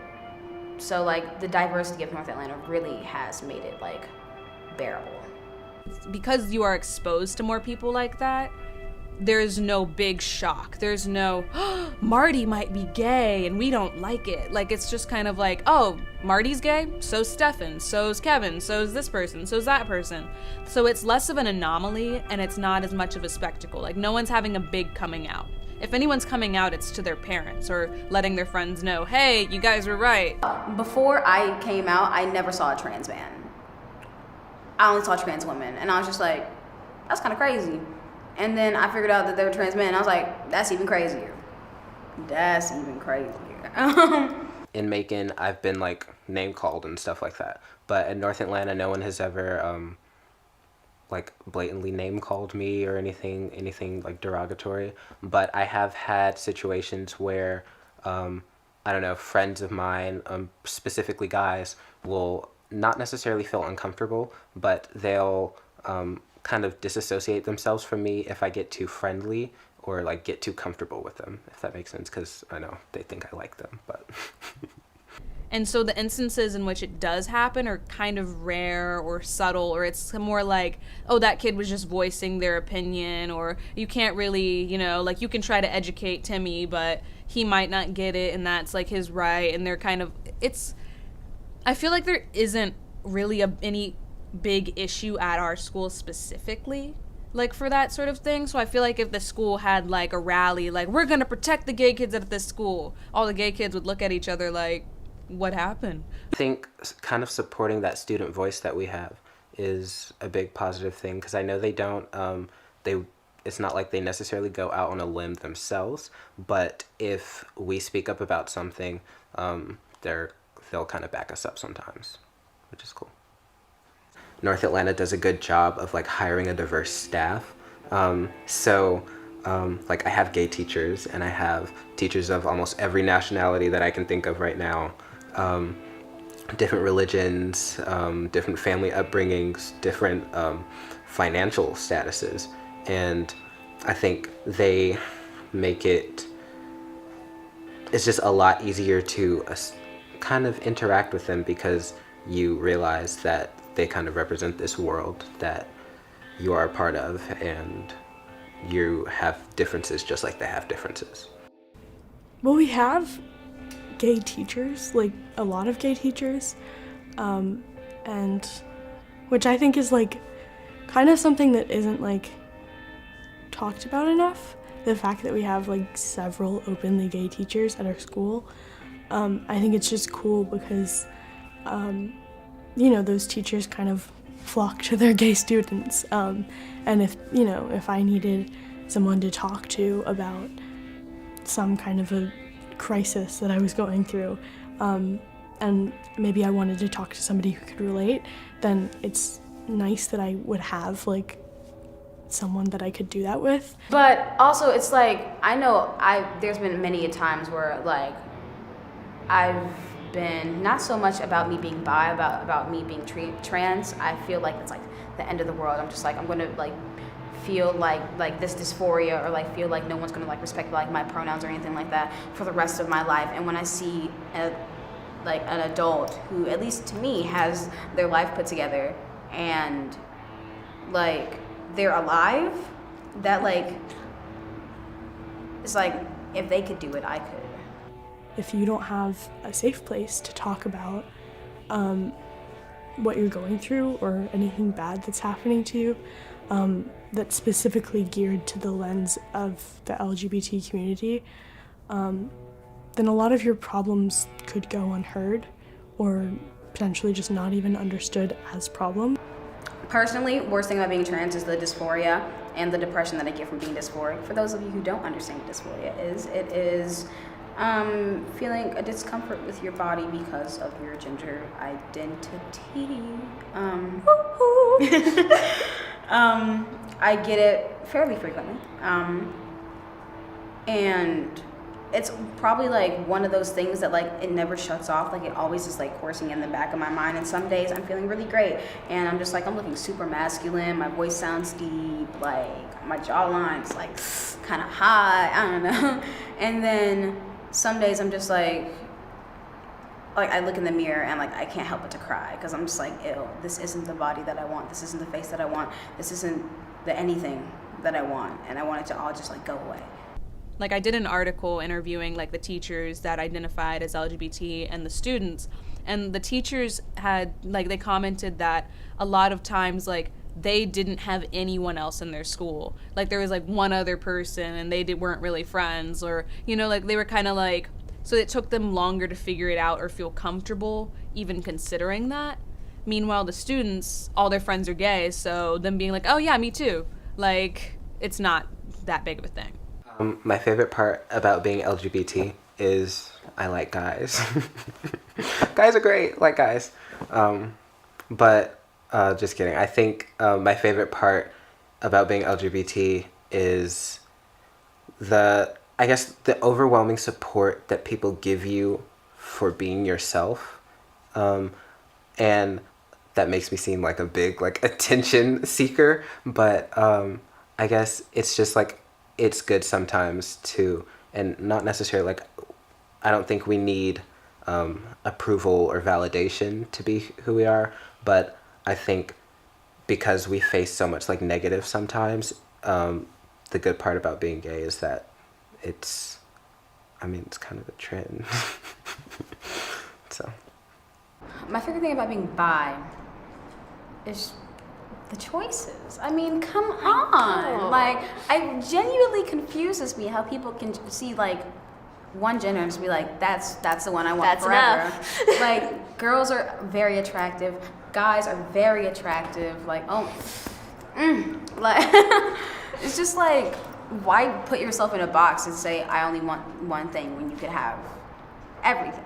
You know, in high schools, I think love is such an important thing that kind of just comes up so much in life, because even if you're not going through like a romantic situation that's going badly or going really well, it's still like people talk about like relationships a lot in high school. Dating is hard because gay girls think you're straight and straight guys think you're gay. Yeah. Hair dye is so expensive. Just not being able to see yourself in media, and your first thought whenever you meet someone new is, but wait, are they homophobic? I think it's kind of like, just because we are attracted to a wider range of people than the normal person doesn't mean that, you know, we're gonna cheat on a relationship or like be down to have a threesome or, you know, not want to be in a serious relationship at all.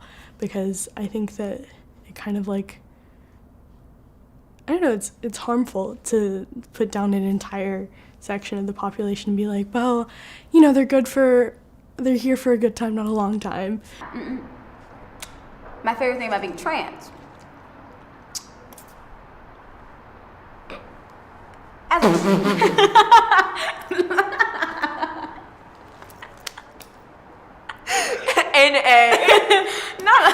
Can't answer. But favorite thing about being trans, well, like everyone's trying to look up. I like confusing people. Like because like I've yet to start hormones or anything like that. So like my friends would be like, oh my goodness, my period was so hard, and I'd be like, I know, right? Like I had such bad cramps, and they're just like, excuse me? And like it's just like so funny, like confusing people, or people who like misgender me and they think I'm a girl, and I'm just like, yeah, I'm a dude. So when I was down with the boys last Saturday, so I was hanging out with the boys on Saturday, like, and they're just like, whoa, like I just like seeing the confliction on people's face, but also to be more serious. One thing I like being a trans male of color is the fact that there's not many of them, and the discounts. The discounts. There's not many trans men of color, like especially like there's just not. That's just like, well, like you can find some like on like social media and stuff, but like I don't run into a daily trans man of color. Like I don't have one, and there's like never like not that much representation of trans men of color on like TV. And like it's almost like there's like more representation of trans female of color on TV, like Laverne Cox and stuff of that nature, but like there's not many of them. And I pride myself on, at some point of my life when I'm older, hopefully taller, I don't know, becoming that representation for other trans kids of color, because like I have big dreams for myself. I hope to be on Broadway. I hope to make music and be something. I'm not meant to be nothing at all. And I'm not gonna let the fact that I'm trans and of color like push me back. I'm gonna make sure that all trans kids of color, all kids of color understand that like you are meant to be something, whether that be a doctor, whether that be an actress, whether that be a dancer, a teacher. You're supposed to be in this world.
The person that you were having problems with,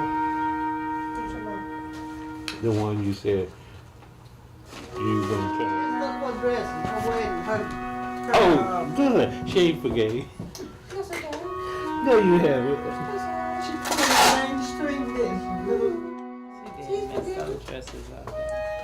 Of course she did. They weren't ready, and I think Barbara Smith had to come in here and save them. Didn't she? Or did she? Somebody did the green and somebody did the gold. Who did it? I can't remember. I remember the dresses were messed up. It was Onita. Onita who? Fenner. Sharon. Did Freeman did those dresses? Onita Fenner. Onita Fenner came in and fixed them. Her and Barbara. Yes. Yeah, her. Yeah. Barbara Smith. I didn't know whether our children was gonna get married that day or not. My mom met my dad at Georgia Tech in 1991, and they got married right after they graduated in 1996.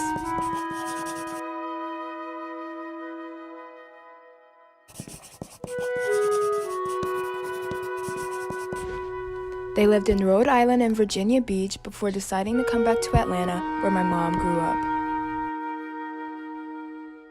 She grew up in the inner city, so close to Georgia Tech, but didn't even know what the school was until she moved to live with her dad in the suburbs where she was exposed to different things. Without this exposure and access, she wouldn't have known about Georgia Tech and she wouldn't have met my dad.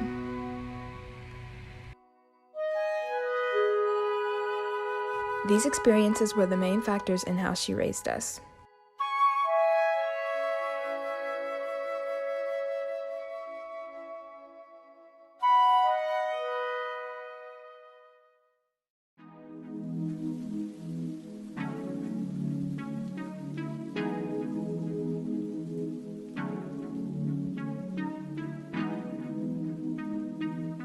Neighborhoods bring back a sense of nostalgia and pride and meaning. And so where I was born, 19 Love Street, I remember the smell of the place. I remember the cobblestone sidewalks. I remember warm summer days and cool summer nights and what that felt like.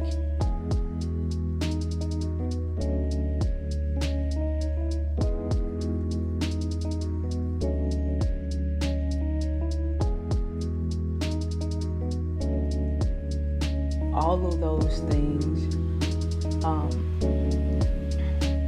fill me with joy and then a sense of pain. Seeing the neighborhood transformed, because when I go to the neighborhood now, even though it's transformed, I look and I say, could I afford to live here? And so there's some pain in that, but the neighborhood still has people there, and I just wonder if the neighborhood still has that same meaning and feeling for the people that live there now as it has transformed.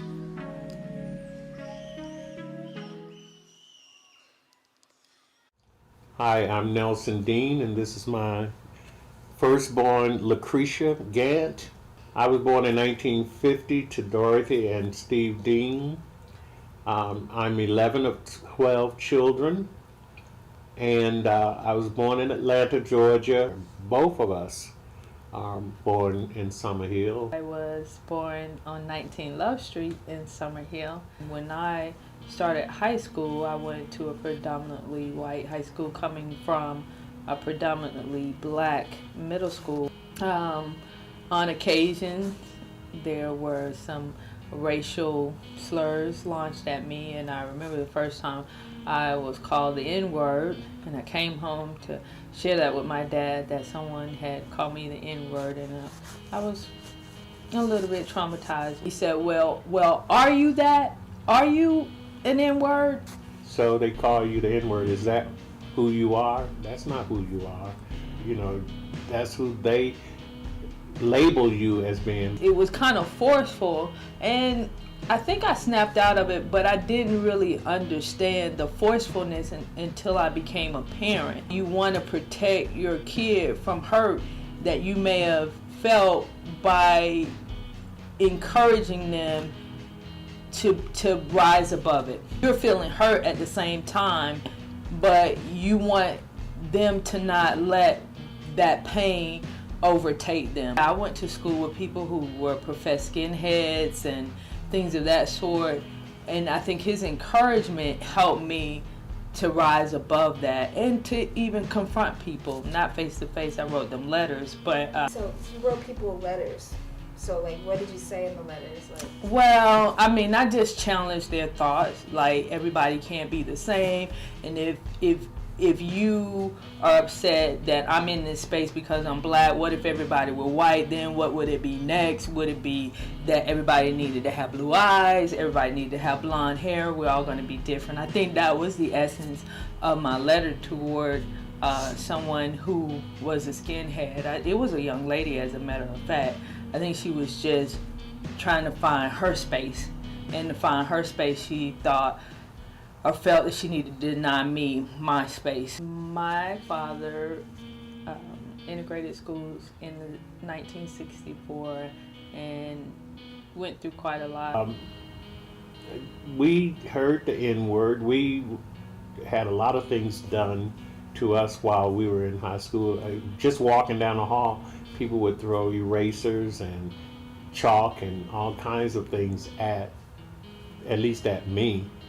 It was kind of traumatic, trying to learn in an environment that was so fueled by fear and hatred. We need to have a learning environment, but when you go to school and you're afraid and all kinds of things are said to you and done to you, it's difficult. I was in a foot race with a guy that I could actually beat, and I wouldn't because I didn't know how it would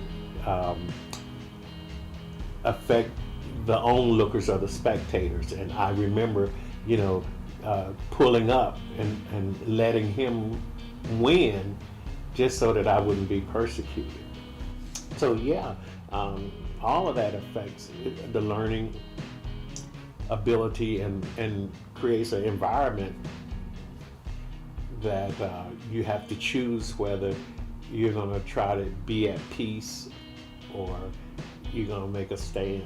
I don't know how much I knew about my dad's experiences going to school, how much I carried those experiences in my mind when I was going to school. I know one thing that my dad did is that every day he would drive me to school, even though I stayed within walking distance. So I could have well walked to school, but he would drive me to school and he would pray with me.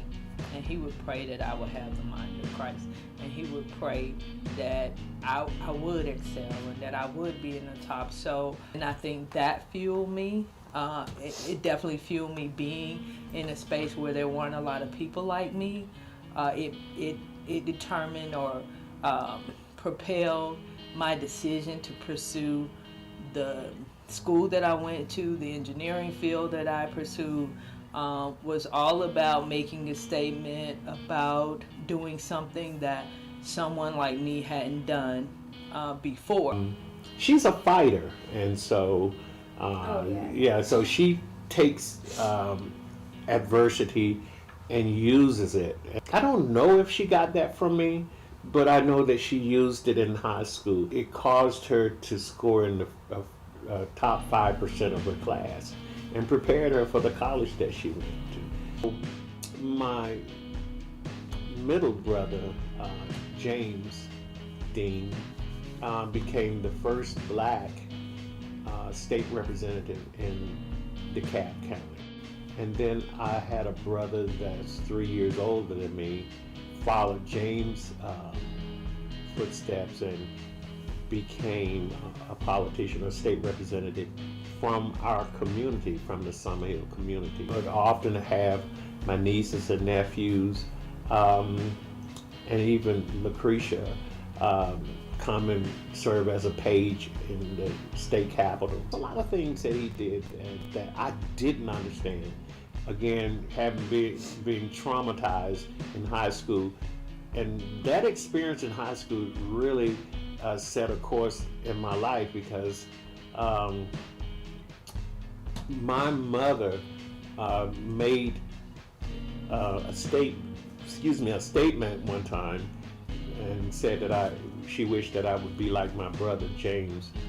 When these things were happening, I really felt out of place. I mean, because to me, they were doing things and they were making marks, and mainly they made my mother happy. And I just felt like I didn't have anything significant to do. I now know that that wasn't God's purpose for my life. Although my grandfather's experience in high school might have set his life on a course he wasn't expecting, his experience inadvertently set a course for everyone else's life in my family.